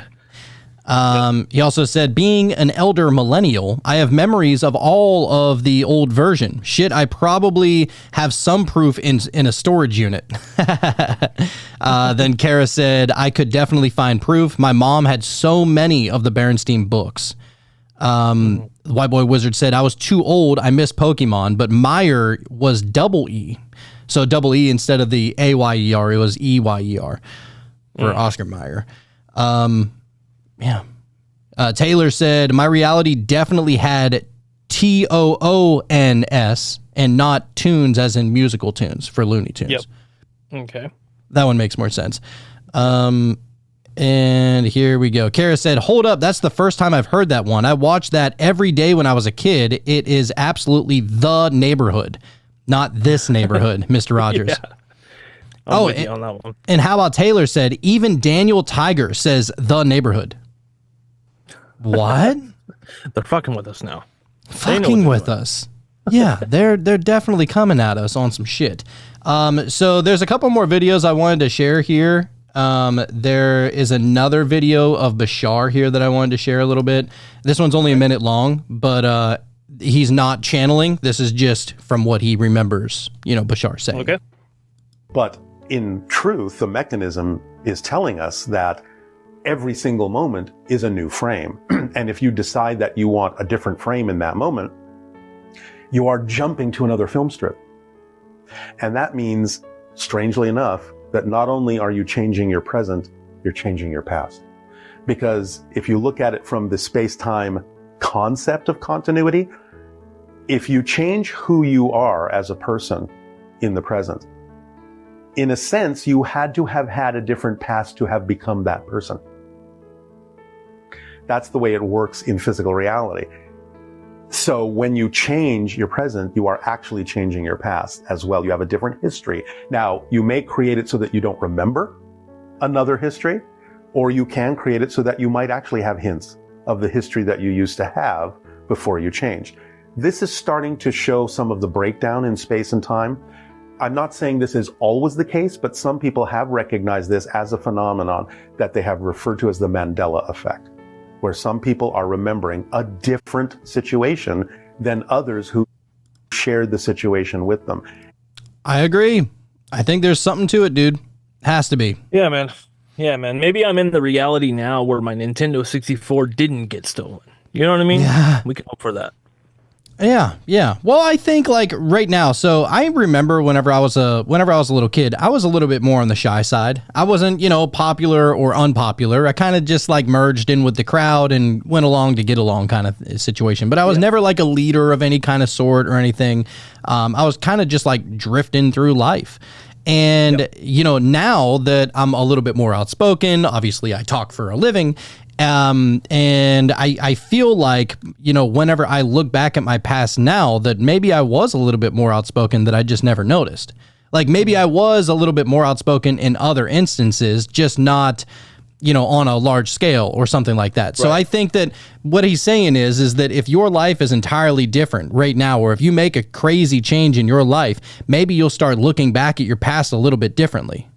Mm-hmm. Yeah, because maybe you only really noticed the times where you were a little more quiet, you know what I mean? Or you weren't so outgoing. But in fact, there were those moments still. So in essence, now you can look back on those moments. Yeah. Right. And so in essence, you kind of are changing the past. And if the past never existed, because the only thing that actually exists is the moment, right? And all the past is just a memory. Well, now you're changing your memory, which kind of means you're changing your past in a sense, right? At least at a personal standpoint. I'm not talking about like you're going to be wearing a different shirt in the picture with your grandma on Christmas. I'm not going there. Future shit. Yeah. But your perspective of what happened might change.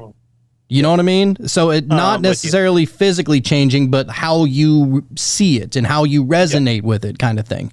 Right. Kind of like with the quantum jumping thing. I think I'm looking at that a little bit differently now, especially after having that episode. I feel like it's more so what you will notice after doing a quote unquote quantum jump. You know what I'm saying? Like you will start to notice the certain aspects of life that you were envisioning within that meditation. You know what I'm saying? And so maybe it's kind of like that. Okay. Yeah. So this is the last video I wanted to share. And this is actually somebody who may have possibly experienced some kind of quantum jump or reality shift. And I liked it because, first off, she's talking about a Dolores Cannon book that she knew that she had read part of in another reality. And in this reality, the title of that book has changed. Oh, okay. So here we go. Pretty interesting. It's 4 minutes, but it's a really interesting story. So check it out. Right. My awakening and Mandela effect experience with Dolores Cannon. So it was 2020. I was in a bit of a fog. Now, I've always remembered things, but I wasn't at my most vivid when it came to current circumstances. I was working a lot and kind of caught in the rat race of raising my children, making ends meet, blase. So I'm on Facebook, and I'm always just posting things on Facebook at that time. I no longer have it.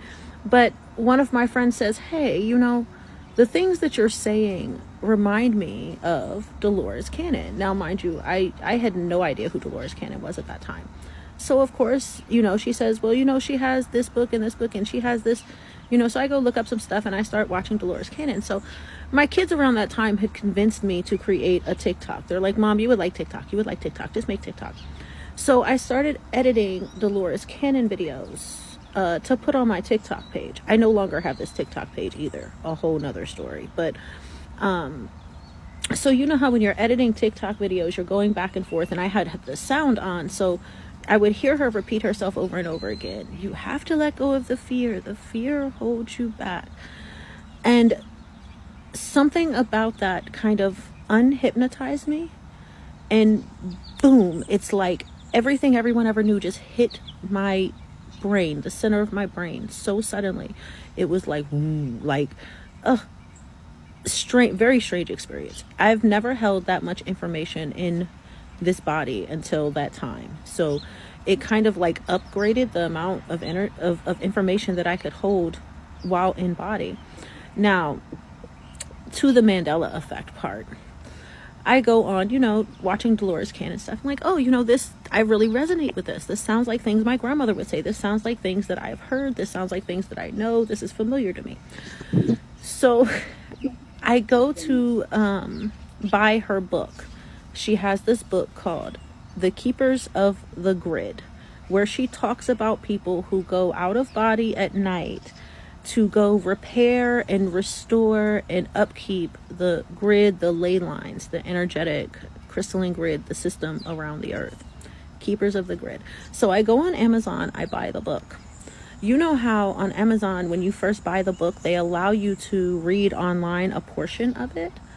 So I did that. Now, this book was very much about, they were hypnosis sessions, but they were coming through talking about repairing the grid.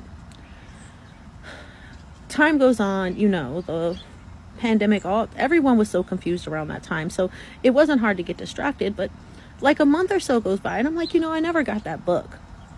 So I'm like, okay, why did I never get this book? So I start trying to contact Amazon about why I didn't get my book. Completely locked out of my Amazon account. Have not been able to get back into it or access it since then. So I'm like, okay, I didn't get this book. What the heck? So I start looking. I'm like, okay, I'll just order it again eventually. This was a couple months go by because I didn't want to take the loss. So a couple more months go by and I'm like, okay, I'm just going to buy this book again. So I go to find the book to look it up. The book does not exist. There is a book, Keepers of the Garden. I get that book because people are convincing me that that's the book that I read part of on Amazon. I get that book. I start reading that book. Great book, by the way. Amazing book. But not the book that I was reading. This was about completely different people having completely different experiences. This was more about alien type experiences. This was not the book that I was reading at first. So apparently I was on a timeline where Dolores Cannon had a book called Keepers of the Grid that I actually read a portion of. Book no longer exists. Dude. Right? Could it just be a false memory of sorts? Sure. Mm-hmm. That would be the easiest Occam's razor type of situation. She just misremembers. Right. But is everything always the simplest way? What if it was that she was experiencing another reality where Dolores Cannon was writing a book called The Keepers of the Grid, and there were people that were going out of body and, while they were sleeping or in meditation or whatever, and actually going and somehow repairing or keeping up with the grid. And that book doesn't exist in this reality, but existed in another reality. So this is where I think, real quick, I think these are the ones that I'm even more interested in, as far as that would seem like a very unique experience. We're talking about Dolores Cannon, a particular book that she read or wrote, and so this is like something like instead of it being the Monopoly guy, a lot of people know about that particular example, but this example here is like so unique. These are the ones that we need to look into. It's almost like a near-death experience. So we look into those, and they're all just so different, but then there's also that little bit of something underlining that's just so resonant. You know what I mean? Yeah. I feel like, yeah. So, and it's funny you say that because I recently just I heard that Jeremy Renner was on the Joe Rogan podcast, and that's the guy who played Hawkeye in all the Marvel films. Oh, right. And like it was like a fucking crazy story, but he ended up getting run over by like some kind of heavy machinery, like a dump truck or snowmobile or something. I think. What was it? A snowcat. Snowcat, yes. Big giant things with the tracks. Yeah, so he got run over. And, you know, I'm actually a little upset that Joe Rogan didn't ask him what he saw whenever he died, because he did die for a little while. But there was other interviews where Jeremy Renner was being interviewed, and he dove into what he saw, right? Okay. I don't know. I mean, am I misremembering that, Nick? Do you remember him talking about what he saw on the other side? Yeah, actually, in fact, Cab reposted a video of Jeremy Renner having an interview with another guy, and he was saying how the description of what he saw on the other side aligns with the Pleiadian disclosure on what they say happens. Yeah. Cab actually used him as an example just a few days ago, and it's on his X account, right? Yeah, that's what I was saying, though, is that Joe Rogan, I don't think, ever asked him that question about what he saw on the other side, but he was interviewed by another guy who asked that question, and Jeremy Renner went in, and he was like, dude, it is the most beautiful thing. And the guy was like, well, what did you see? And Jeremy's like, seeing is a human thing. You know, it's more of like a what's going on in your imagination kind of thing, and that's how you're seeing, and basically like seeing with your third eye kind of situation. He goes, somehow more beautiful. Somehow more beautiful. Yeah. And it's the most beautiful thing, and you have all your family members that are there to greet you. Everybody is there to greet you. You have the whole the life review and everything. Like, he experienced that. So, I mean, that's a fucking Marvel character saying that, dude. That's pretty.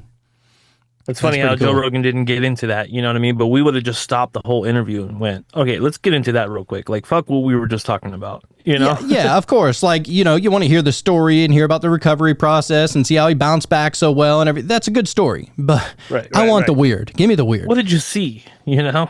What was that like?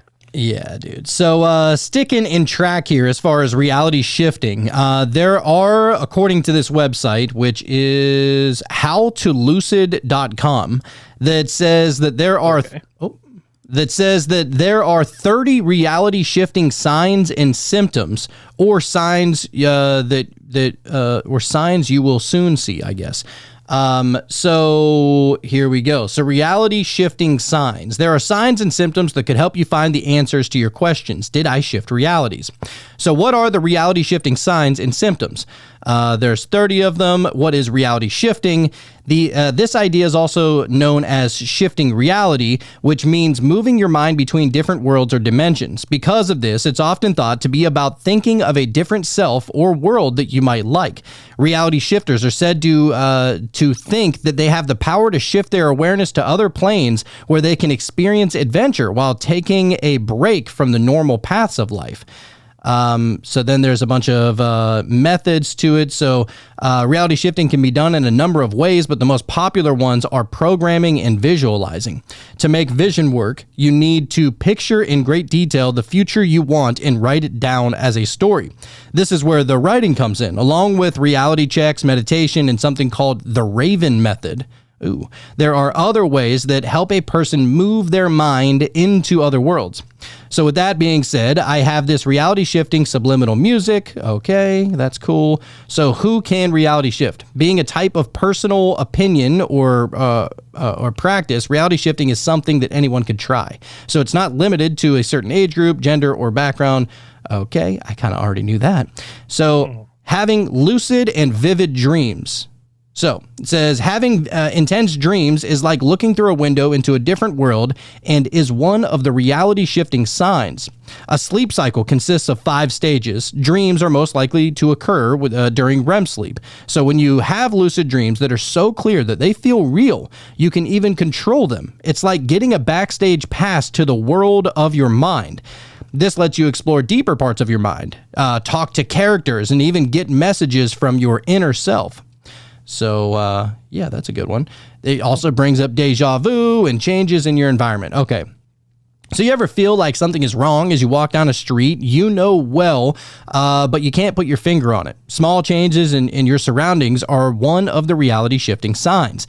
The changes could also mean that street names or building designs are changed to something strange or completely new. That would be trippy. Yep. There's having intuitive abilities. You could say that intuition is like an unseen inner guide that helps you find your way through life's turns. If you trust your gut most of the time, it means that your inner self is connected to something much bigger. On the edge of our real world, someone gave you a key that opened a treasure box. In this way, they become our guides as we go through the unknown. Hell yeah, dude. There's a strong desire to grow. We don't need to read all of them because there's a bunch of them. There's changes in friendships, strange coincidences, changed sense of time. I feel like that one's been happening a lot, actually. Well, I think we've all experienced that. There's a deeper empathy. I think so. Yeah. Yep. The spiritual awakening, obviously. There are physical signs that can't be explained. What does that mean? So your body... Your body is like a receiver that picks up energy of the world. There is something strange going on in your body. This could be one of the reality shifting signs that indicates the start of a new era in your life, and your body can tell you about it. It's a reminder that your physical self is intimately connected to the shifts occurring in your broader existence. Okay, so that could just be anything physical at that point, that it's almost like trying to resonate to whatever you're trying to shift to, kind of thing. Yep. Maybe you're more creative. Maybe you are better. You have a better ability to solve problems. There's a heightened sensory perception, changes in sleep patterns. There's an attraction to new hobbies. Maybe you have manifestation abilities. Changes in what you like to eat, expanded consciousness, higher frequency, a stronger sense of emotion. There's changes in your reality, better abilities to heal. And letting go of the past, that's a big one. Yeah, those grudges aren't good for anybody. See, I think whichever one of these you decide to choose, let's say you focus on any one of these things, you're going to start noticing right away, I think. Like the very next day, you're going to start noticing these things. It's because you're putting your attention on that. You know what I mean? I mean, I could be wrong, but Sure. I feel like you can do any of these things. Oh, as far as manifestation, yeah, we can all do that. Right. But I think the point is that how is it, if this is just a material world and nothing spiritual, how is it that you focus on one of these things, like you just said, and it corroborates? Right. You know what I'm saying? Like the universe around you, it understands that you decided to make some kind of shift or some kind of perspective change.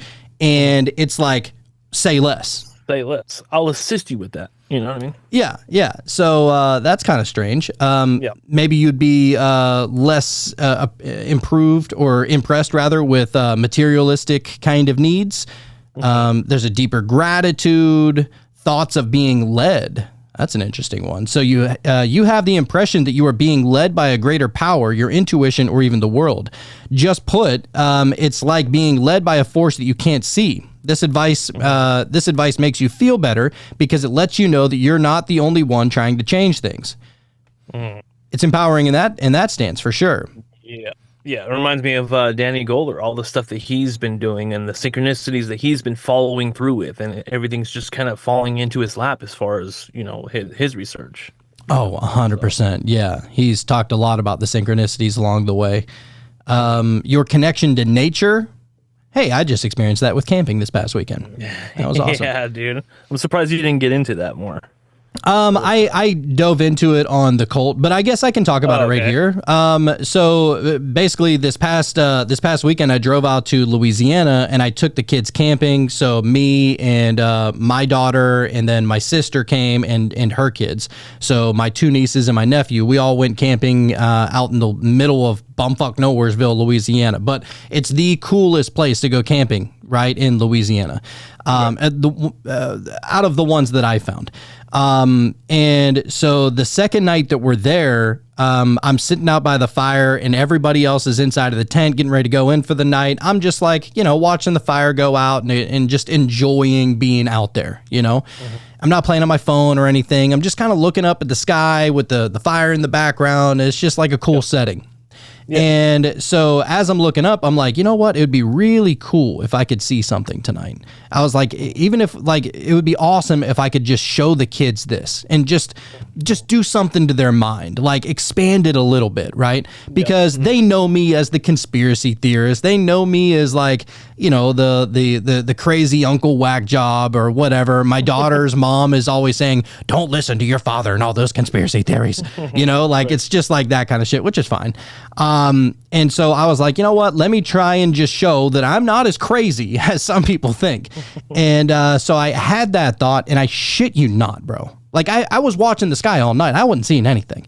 But as soon as I had that thought and I had that feeling, that emotion of like, I want the kids to be able to see this, within a minute, I saw the first one, the first orb, the first whatever it is going on up in the sky. Call it a traveling star, which I don't think that's what it is. It's not a satellite, not an airplane, nothing else. There's something higher dimensional going on here, right? Yep. And so I'm seeing it streak across the sky as we have seen with Electro Nick and stuff like that, right? And I'm like, oh my God, I got to go get the kids. Like, I got to show them. And so I go and I'm, yelling at the kids, hey, come out here. You want to, and I'm just trying to tease them a little bit, but like, hey, you want to come see a fucking, like a UFO? Like, come over here and look. And they're like, what? No way. And so they come out and all of them are looking up and they're like, what is that? And I was like, well, it's too high up to be an airplane. It's moving, too sporadically to be any kind of satellite or any, aircraft or anything like that. I said, so what do you think it is? They're like, might be aliens. I don't know. And so it was, cool, but it was, it was kind of like a one-off kind of situation. So they were impressed, but they didn't know what to think, right? Right. Mm-hmm. Next thing you know, my nephew Carson, he's looking up in the sky and he goes, oh my God, there's another one. Then my niece Maddie, oh my God, there's another one. Then my daughter Kenzie, she's like, wow, they're all over the place. It's so crazy, right? And everybody's just losing their damn mind. And all of this is happening, and lo and behold, by the end of the night, we saw 21 of these things. And they're all going very different directions. Some of them are going north. Some of them are going east, south, west, northwest, northeast, like literally every direction. We saw there was a point in time where they intersected, like they crossed by each other, going opposite directions. I don't know and honestly, whenever I saw them approaching each other, I was like, dude, are they going to crash? Like what's about to happen right now, know? Right. Yeah. Like you said, they definitely weren't satellites because you said they were moving sporadically, and satellites, they're on like a fixed course. They're just going straight. They don't turn. They don't, you know what I mean? And so, yeah, what was that, dude? And it almost seemed like they were weaving, like a little bobbing and weaving to almost like not even necessarily for a reason other than just to prove that it's not a satellite. That's the only thing I was thinking. And so, that's exactly that. I feel like that's what's really going on. And so I was telling my sister. Now my sister, my sister and my brother-in-law, they go to church every Sunday. They're very devout Christians, and they have their beliefs. And so my sister, who's still in the tent, after we're all outside, we're all tripping out, I'm telling my sister, come on out here, come look at this. This is crazy. And I wasn't even saying it's UFOs or what. I'm just like, just come out and see the light show, so to say, right? Whatever it is, right. Whatever it is. And she's like, nah, I don't believe in that. Just so nonchalant. I just don't believe in that. And I said, well, it doesn't matter what you believe in. Just come out here and look up. And you decide for yourself what you think it is. She goes, nah, I'm good. She goes, and then she was like, oh, that was just that was just Starlink satellite. And I was like, no, they travel on a train and they go in a straight line. That's usually the first thing I go to as well, as far as not trying to talk it away, but it's like the easiest thing to go, oh, maybe it was just a satellite. You know what I mean? Right. And I said, just come out here. And even the kids, they're like, even my nephew Carson, he's like, Mom, you need to open up that third eye and come out here and look, just fucking with them and shit. And it was hilarious. And everybody's trying to get her to come out. So So eventually she ends up coming out, but not to go and Star Watch. She wanted to come out to, she wanted to go into her van and charge her cell phone, right? She was, in the middle of a conversation with her husband, whatever. And so she comes out. She doesn't even look up, bro. Like, and she's coming out with the energy of, you're not going to convince me, so I'm not going to look up, like, kind of thing. And I'm like, why do you want to box yourself into a reality like that? And dude, I shit you not, she was out there for like 5-10 minutes, whatever. And we had seen, I think, like 10 of them up to this point. And they're like back to back to back, like every 30-40 seconds, we're seeing a new one. And so as she's out there, she's all, I'm not going to look kind of thing. Dude, for those 5-10 minutes that she was out there, we didn't see one. She didn't believe, and it almost prohibited it from happening. Right. And I feel like that was kind of a on purpose thing. And I was like, I wonder if that's the case. So she ends up going back in the tent. The light show continues. I was like, what reality am I in right now? And why wouldn't you want to be a part of this? But it just goes to show, like, I think that they are only willing to show themselves to people who are ready, kind of thing. Yeah. And when you get into like a free will, because we do have free will, and so they're not going to show themselves to somebody that's just not wanting to see it, because that will just alter something rather than adding to something. Yeah. I mean, that's the thing, because there's going to be some people that look up and they see a UFO and clearly it's demons. You know what I mean? Like, or clearly, like, some people have, they put reality in a box, they put themselves in a box, they put the universe in a box, like, and if it doesn't check the boxes, then it doesn't exist within that box, kind of thing. Right. And that's very belittling, I think. Yeah, I mean, as infinite and as abundant as this universe is, but I mean, to each their own, whoever wants to be comfortable in the reality that they are currently in. I mean, you know what I mean? Yeah, and that's the thing. Strokes. And that's why I was trying to say, like, I'm not trying to tell her what it is. I was just trying to say, just look up and what do you think? What, like, it could be UFOs, could be plasma energy balls, could be ball lightning, as some people like to say, which is absolutely not. But at least look up. Yeah. And that's like, for the same reason that I'm like a little more hesitant to try DMT, is because I enjoy the reality that I have right now. And so I'm kind of afraid that it might, maybe it'll make my reality even better, but maybe it won't. You know what I mean? At least for a good while. And so, like, her not wanting to look up and have her paradigm shook a little bit, I get it. Yeah. I mean, because that's reality shattering type stuff. And everybody has their, the worst thing that's ever happened to you is the worst thing that's ever happened to you kind of situation. Yep. And everybody has their limits that they could just be pushed over the edge kind of thing. Yep. And maybe that was that. Maybe she just didn't want to be pushed over the edge. She has a decent grip on this reality. No judgment, And she enjoys it. She's happy with it. Yeah, or at least comfortable with it. With it's being more comfortable with the known as opposed to the unknown. The unknown is what is oftentimes scary to those who like to put reality in a box. Yeah, we put ourselves there though. You know what I mean? But we're okay with the risk. Oh yeah, yeah. The unknown is that's where we like to play, baby. It's your favorite, Nicholas. I have an idea for the meditation if you're down with it. Oh, I was thinking about maybe the gateway if you guys are down. I know it's a bit of a long one. It's up to you guys if you got time. Okay. All right. Well, we'll see what everybody's feeling in the chat. But Nick, what did you want to add to that? Yeah, no, I was going to say, what do you think about, the timing of whenever you saw, started seeing everything, what you were thinking, and there's always the fact that it was a synchronistic timing with your thoughts and emotions and literally exactly kind of what you wanted to happen in the way that it was happening in that moment, in that moment. Right. And I would say that because of that experience and what you're seeing is probably more intimately connected to you personally and who you were with, and the fact that they were, I really, really, really, I mean, I'm not even, it's the same thing that happens with me. Yeah, it was a Just special. not.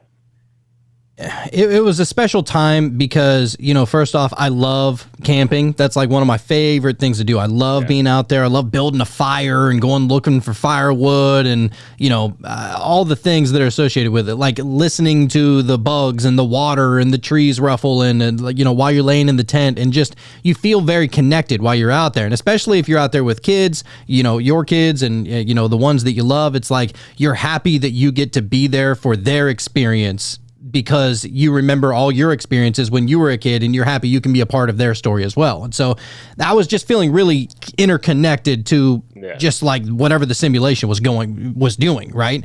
and so I was, honestly in a state of like thankfulness. And maybe that's what allowed it to happen. And it was interesting because we went out there, and that's kind of like a tradition that we have built, that we'll go camping on, the weekend of my birthday or whatever. Right. And so actually tomorrow is my birthday. And so that's like my favorite thing to do. So we always try and make a tradition out of it. And so I don't know, it was a lot of things happening all at once. And I was just like, couldn't have been better, dude. Couldn't have been better. I love it. So anyhow, let's get us over here to the family of Tegeta, baby. So I've been waiting for, man. All right, here we go, baby. All right, this is the family of Tegeta. This is what are their names again, Nick? Cab and Judith, and then their, I guess, what you would call a lot of this information kind of comes from Judith's guides, which are technically her like soul family guides for her here, if that makes sense. Kind of like the way that my guides have told me the stuff that I've relayed to y'all, but just on a way more detailed and like I guess a more detailed level, I guess, for a lot more. Well, whenever you devote your life to it, it's a little bit more so that way. But this was a post that was made July 25th of 2022. It says Pleiadian Collective, Soul Fragments, and Mandela Effect. It says, friends of Earth, as we gather at the precipice of the highest vibrational frequency known to man, we remind you that there are much higher densities and realms in creation. Your experiencing of the grand shift will change your world and perceptions to level at a place you once knew as home, while allowing each soul the choice of remaining in Sheen and finding life in 5D is grand. To those from stars and higher dimensions, you will have complete free will to return home, travel, or explore. You may remain on the new Earth. You are limited in power and infinite choices. Many have asked about parallel lives, aspects of soul, and the reasons for fewer numbers of incarnations for each soul. We will also discuss changes that occur with the integration of each soul. Relax and breathe deeply as you allow light to fill your being with truth. In this final waking dream, all souls that have had parallel lives have integrated all aspects. This means that if you arrived at birth into this lifetime, you could have had several parallel lives in aspects of your one soul. Each life completed and died in body form, that aspect of soul integrated into the next closest vibrational frequency. This is the first waking dream where all aspects have integrated. You are living the highest vibration of your soul. Your complete soul is here and now. Some have asked if their origin descriptions, which contain their life and interests, mean that they are there also. The answer is no. The soul is on Earth in form with a false identity. These reveals are snapshots of your life in origin. You understand fully that your life is large and detailed with unlimited scope of power, and you are given small details to allow your consciousness and heart to receive the information. The soul is completely whole and cannot be harmed. There is no dark night of the soul, poetic but untrue.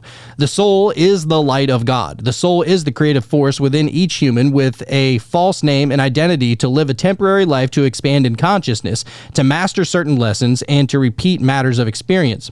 This never means that one soul is weak and another is strong if one soul chooses 60 incarnations and another chooses 900. It is simply a choice.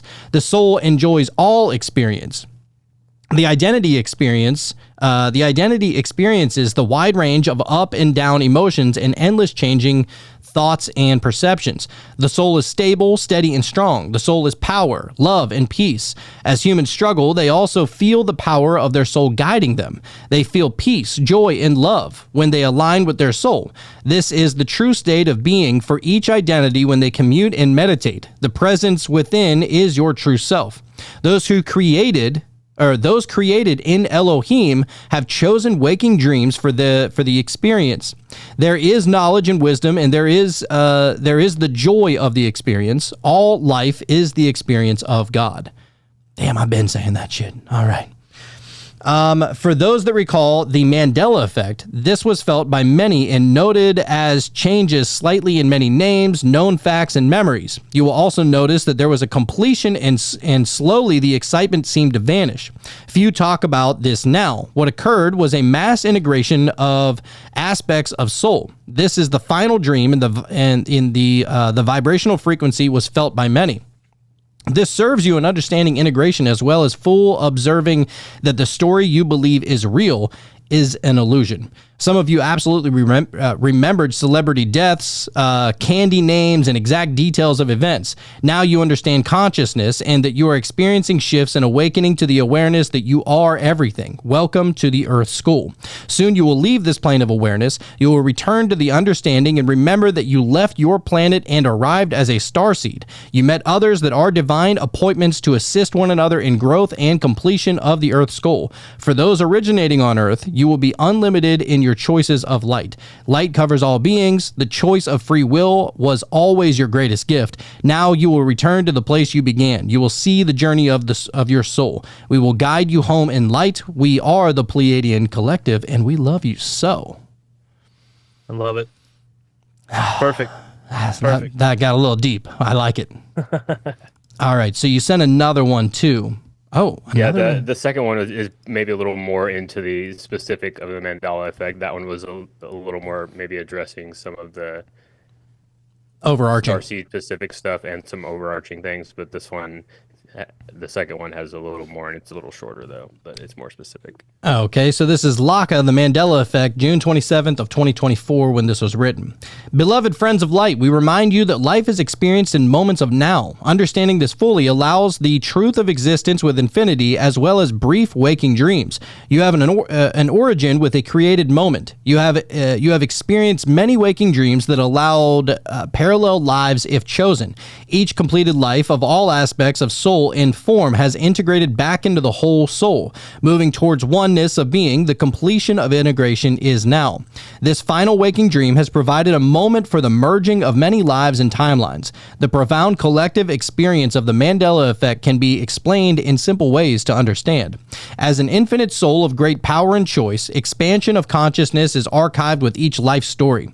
This never goes away as each experience deepens the understanding of life for the soul. Many themes are chosen to repeat as roles are reversed and souls play roles for one another. There can be twin souls living in the same waking dream. An aspect of the whole soul can live separate and complete with a very different created identity. The first to die in body form with these aspects will integrate into the other. Nothing is lost or wasted. The identities have merged as one. What may be felt is a new understanding of matters that cause confusion. There might be wisdom and clarity in what was questioned before the integration. Memories are gone from the aspect that is integrates. But glimpses, feelings, and thoughts can come and go. Having lived in the same waking dream, the stories have different perceptions gleaned in other frequencies. The being that has received the other aspect has memories that do not line up with the current story. This is the Mandela effect. In the current waking dream, all soul aspects have completed integration. This is a recent occurrence as some have experienced integration in the last few years. The shift that will move humanity into a new way of being will also be experienced in the moment of now. The culmination of all lives within waking dreams has been achieved. Each soul has a particular set of memories and Akashic records. Some humans will dream about other lifetimes, stars, or travels. If there is no frame of reference in their story or a movie recently watched, they might be simply remembering another life as they sleep. The Mandela effect became a catchphrase for the collective experience of insisting perceptions were very different. No one could explain the memories that were shared. This energy of communication simply activated the memories within expanded consciousness. The aspects of the questioning person shared parallel lives with others. Repeating the memories of names, advertising, and other details allowed the memories from other lives to become real in the current dream. The memories were shared frequencies in expanded consciousness. The information that is perceived now is the truth for this waking dream. Memories of different details are there to show you the enormous amounts of information gleaned in many lifetimes. In truth, each individual soul has experienced many lifetimes. No two souls have the same perceptions throughout each waking dream. The integration of the soul aspects brought information to each reality they entered. The current waking dream has experienced a mass integration in preparation for the shift to Sheen. What is Sheen again, Nick? I feel like we've talked about that before. It's essentially like the ascension, the 5D Earth. That's just what they call it. Oh, okay. Gotcha. So the same thing that Dolores Cannon talks about, it's just their name for it in their language, I guess. The 5D Earth, the New Earth, and Sheen, all the same thing. Yeah. Gotcha. Yep. So the innate power and awareness of each soul has had the intention to complete all lives to live again as one being of light. The blending and overlapping of timelines has created a distinct experience felt by many. You were never confused with reality. You experienced more than one timeline, and your recollection was correct. It is much like receiving a compliment on a blue shirt worn on a picnic long ago. You smile at another and say thank you, as you know clearly the shirt was yellow. Experiences, timelines, friends from both waking dreams and perceptions join into a symphony that is known by your soul. There is no end to the existence that you experience. Only infinity with light is before you. Let go of any concepts that bring fear, for all that is in this moment is love and the creativity of the soul. You have lived many lives in multiple locations. Allow this to serve you on the journey that will never end. En iki mai ia. I love you so, Laka. There we go. Love it. Damn. A lot. I like lot it to digest, you know. It is, but I think that it's not wrong. They're so concise, it seems like to me. Like it's just like how matter of fact and encompassing for me, it seems very explanatory. Yeah, it's comforting whenever people are talking as so matter of fact. You know what I'm saying? And whenever they're speaking so matter of fact that you can almost join in the flow of the conversation in a way that you know that this is going on in the way they word it, kind of thing. Something to it. Yeah, very, very interesting. All right, well, that's it for the Mandela effects, and hopefully I was able to put like a little cosmic spin on the whole thing and, you know, bring forth the parallel realities and include the dreams and the deja vus, kind of something that I was thinking about earlier. As I said before, this was kind of inspired by a Black Mirror episode, so I highly suggest everybody watches the new season of Black Mirror because it will destroy your mind in the best way possible. It'll twist you. Yeah, Nicholas? I'll be getting on that like very soon, dude. So good, dude. So good. So I don't know if you know this yet, but from what I saw, there is supposed to be a Black Mirror episode in this new season that they intentionally real life Mandela affected. Have you heard about it? Oh shit.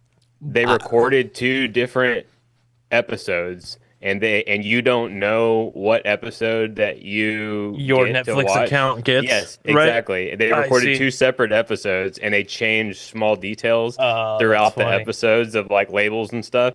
So like it's an actual like Mandela effect. It's kind of like the Fruit of the Loom thing, but like more. You're like the episode with the big spider. They're like, what are you talking about? Yeah, it's called I think it's something cool. With Bernie's. If you look, the name is like Bernie's. Yeah, Bernie's and Barney's. Yeah. Yeah. Yeah, dude, that fucking episode rocked. It was so good. It was such a good. Yes, I remember. That was the episode. That was the episode that made me think of the whole Mandela effect thing in the first place. Oh, Dude, shit. an absolute mind fuck of a show. Like, and it's one of the, in typical Black Mirror fashion, you have no idea what the fuck is going to happen at the end. You think you do. You thought. That's where you messed up.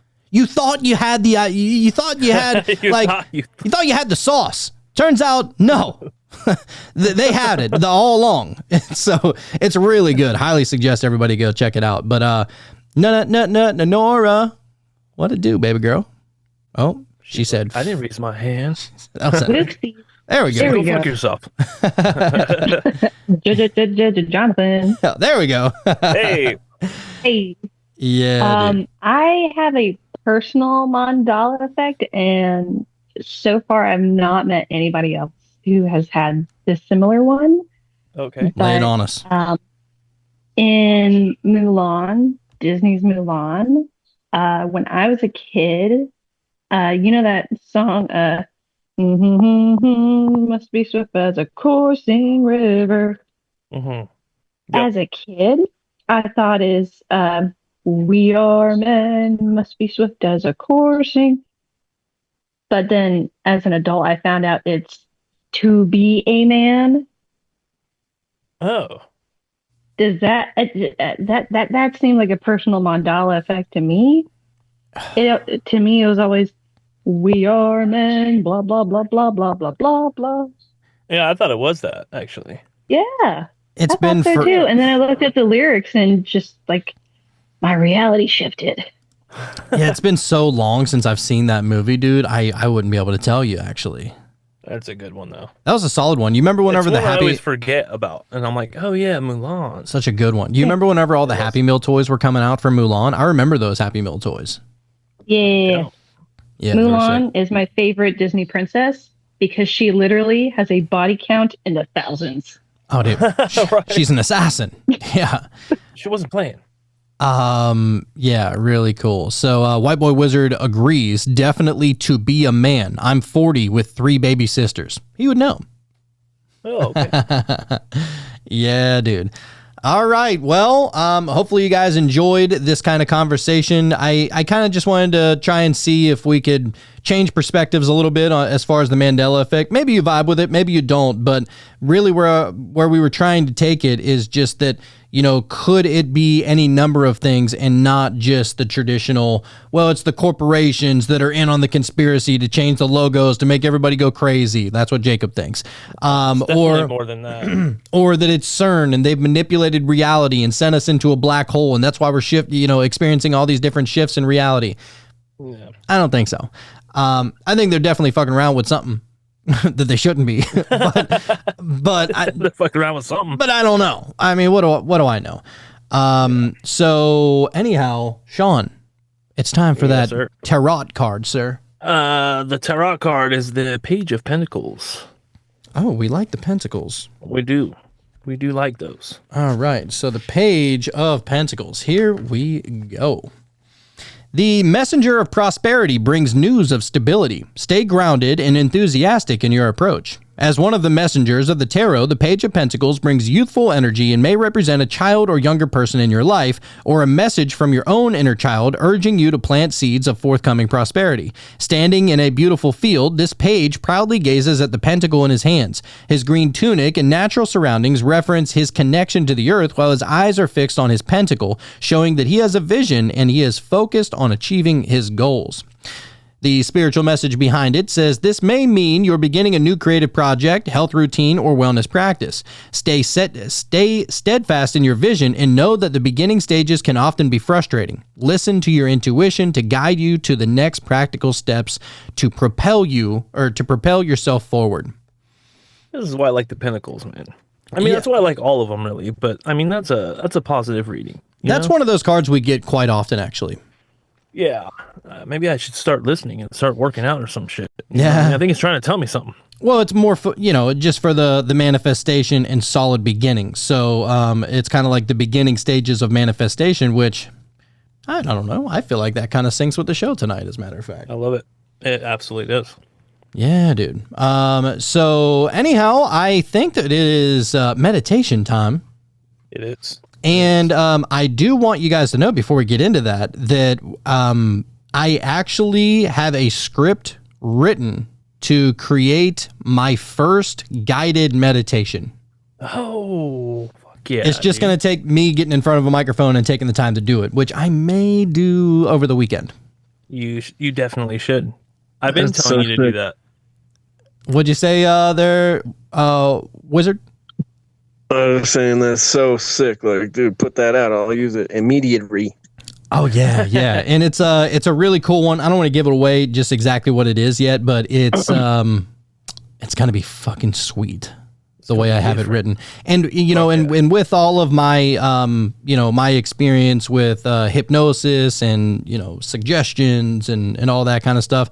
I've never done a guided meditation like that, but I always say that hypnosis is essentially like a guided meditation. It's just less interactive. It's more interactive of the mind, so to say, but yeah, it's going to be really, really neat. So I'm really looking forward to that. I think it's probably going to be like a 15, 20-minute meditation, not super long. Oh shit, fuck yeah. And you should just for me, if you haven't already, implement some sort of countdown. There's something about a countdown that just really gets me going. When I hear the numbers going down, I'm like, oh shit, here we go, Okay. I mean, if you want. Sure. Maybe the next one. Yeah, I can probably think about that. The Wizard, what'd it do, sir? Oh, my bad.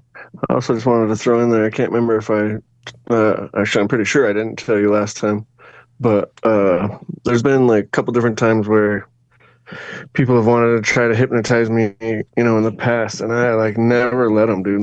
Like something in my soul was like, fuck that every time. And then the one time you told me like whatever, I was like, I don't know.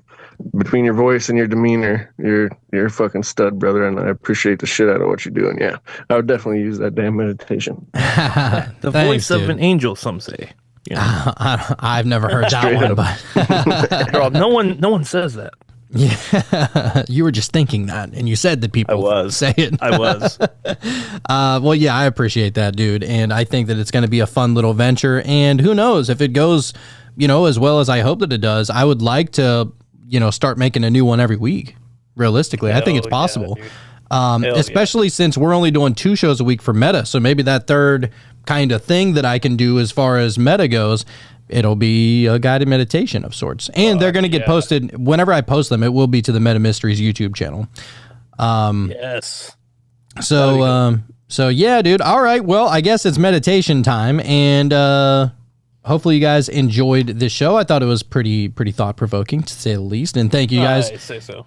Thank you guys for everybody joining and everybody supporting the show. We really appreciate all of the one out there doing everything they can, whether it is signing up on Patreon or going and leaving a review on Apple Podcasts or Spotify. Now, we no longer have the Meta Mysteries podcast, but our shows are being posted on the Cult of Conspiracy podcast every Monday and Friday.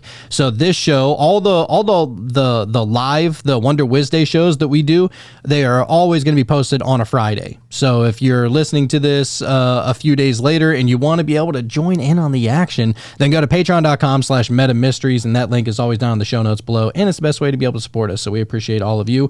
Also, I did want to make mention that we do have a Meta Mysteries YouTube for everybody to go check it out and subscribe and start liking some shit. That'd be pretty cool. And yeah, could really use that. And also the Meta Mysteries Instagram, which we're trying to keep up with it and post as many clips from the show as we possibly can, just for those that don't have a couple hours a few times a week. So any way that you can be able to support the show, we'd really appreciate it, and we love all of you that do so. So with that being said, I don't even know where to go with that. With that being said, if the Mandela effect came here and it taught you anything, it's that you don't know what you don't know. So don't just get weird. Stay weird.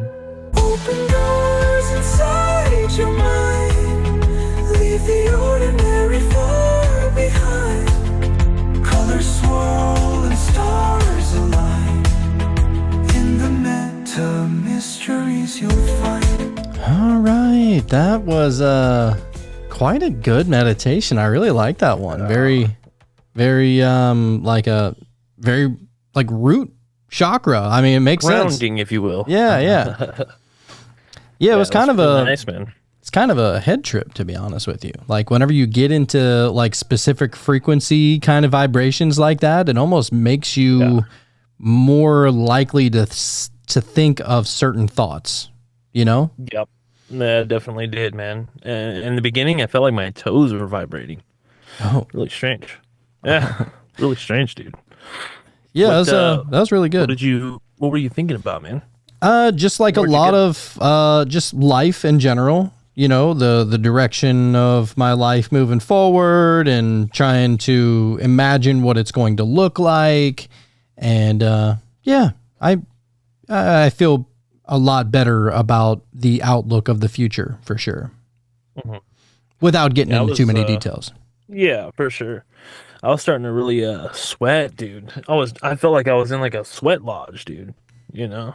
I was like, fuck. I don't know what was going on, man. But yeah, that's pretty much what was going on though, as far as like what I was thinking about, man, was just like life in general and what's going on now. And man, it's so crazy because, you know, I got this new job and it's really kicking my ass physically, you know, and man, I've just been trying to get through it. By the time I get home, dude, I'm so exhausted, man. And my kid wanted to play soccer yesterday, and I felt so bad because my feet were hurting really bad, you know, and I had to put my feet up because I'm just on my feet pounding the pavement like all fucking day. Like my day is totally accounted for at work, you know, and so I felt really bad because I wasn't able to play soccer with him, man. And I just started thinking about that, and just there's so many things that, you know, I won't even get into, you know, but yeah, dude, it's pretty crazy how it took us there as far as like just what's going on and what needs to be fixed, or you know what I mean? Yeah, it's nice to kind of try and sift through a lot of that in moments like that, you know, and that was only 12 minutes long, but it felt longer, you know? Yeah, but the thing is that we don't give ourselves that space. Like that's the only time that we really give ourselves that opportunity to try to sort that out, you know?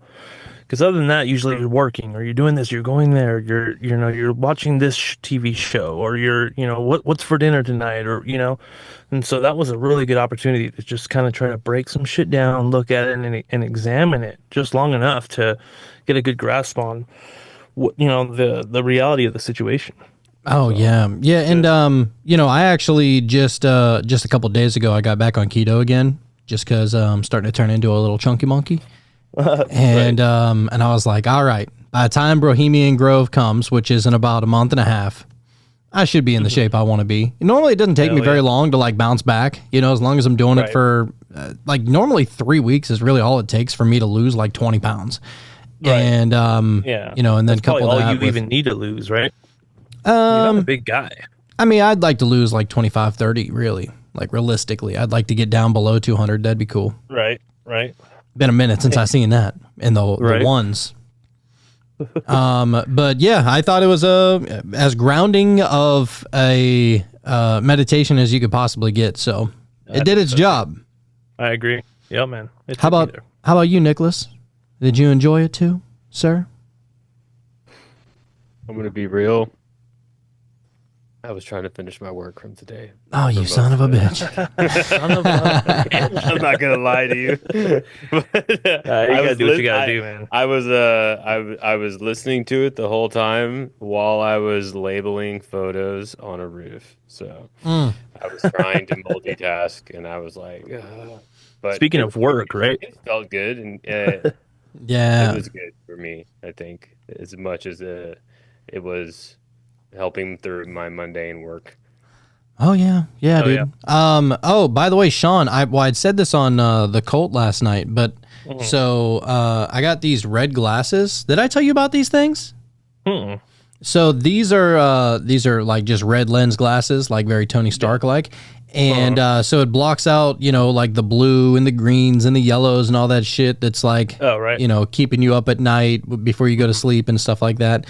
But the main reason why I got them is because they say that there's a meditative effect whenever you're wearing them for a few minutes.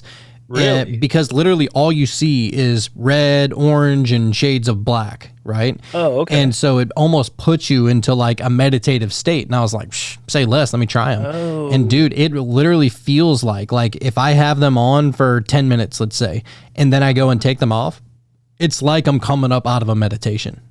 Really? Yeah. So Oh, it's good for shit. like calming yourself and grounding yourself a little bit in that sense, just psychologically. Right. That's fucking cool. I never even heard of those. Yeah, I saw you wearing them in the beginning. I did think Tony Stark, actually. Yeah, I had to Oh, take shit. them off because it's hard to read with them on, like especially if it's small print or something like that. But yeah, if you're just watching something or looking at your phone or something like that, dude, Right. crazy. Even if you're just like outside, dude, you wear them outside, it looks apocalyptic outside. It looks awesome. Right. I've got a pair of like aviator style ones I used to wear too for a while. I was like stuck on the red for a minute, but you know that we need to get some of those the Dicyanin ones from the Museum of Tarot guy. Yeah. what I'm He talking actually, about? dude, he just went on Danny Jones actually. I just watched it. How was it? I just saw clips from it. I didn't see the whole thing yet. It's pretty good. So like I have like I don't know. I have a love-hate relationship with that guy. He's kind of douchey. Like, yeah, he's kind of douchey, very cynical. Like he's just like Everything's fake. everything's taken. Yeah, but then I know everything, and here's but some of the stuff I'm like, all right, I can't argue with it, but you don't gotta be such a dick about it.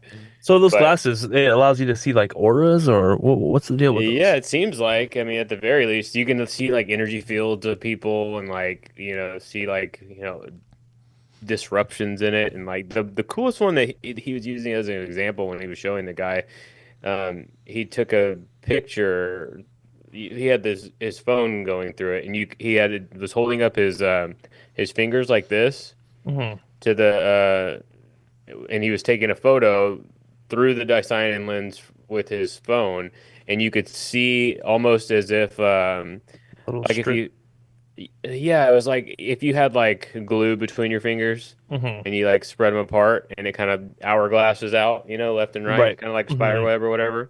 Yep. It's like you could see that there was some sort of energetic lensing going on where it's like connecting between your two fingers, like where there's like Oh, a shit. connection of aura, and you Uh-huh. can't see that without the glass in front of it. I wonder So, what that sounds is like though with those something glasses. going on Like, there. what are they doing? Like, what's the makeup of these things that's making that It's happen? it's the color specifically, I think, because Really? that color is only found in one place in the entire world, and it comes from like a mollusk or a clam or some kind of shit like that. And I want to say it's like down by Israel or somewhere down south, super south. And yeah, it's like some kind of powder, and that's actually what they were using for the original night vision goggles. From what I hear, anyway, they were using that powder, that dicyanin powder for night vision, and then they eventually changed to red and green and stuff like that. But first, they were using the purple ones, and there were like fighter pilots that were saying that like they were seeing fucking dragons in the sky because it was allowing them to see extra dimensional type stuff, and realities on top of realities, and Yeah, that guy, dude, he's awesome because I believe him whenever he says that he's made the most like pure version of it. Like that guy is super like by the book, and like we were saying earlier, I like him. He seems like a guy that I would like enjoy a conversation with. But he's like he don't believe in Dolores Cannon, and like he thinks that she's like a charlatan or something like that, and. Oh, really? He doesn't had a believe lot in to say about Bashar. the Bledsoes too, and he a lot to say about the Bledsoes, but also in the same breath, almost he's just showing videos. He got together with a group of his friends, and they do this like mind to mind meditation thing with some sort of technology that they've developed or whatever, and they essentially went out in the field and they were like setting their intention on seeing lights in the sky. And they got some fucking lights in the sky to show up, and he's like, yeah, we don't know what they are, but that's what we were trying to do, and they're showing. So up in he the sky, had- but everybody else's are stupid. But even though Yes. we don't know what the fuck this is, Right. So he didn't have anything good to say about the Bledsoes, but because he has some sort of technology that allows him now to see something, now it's okay.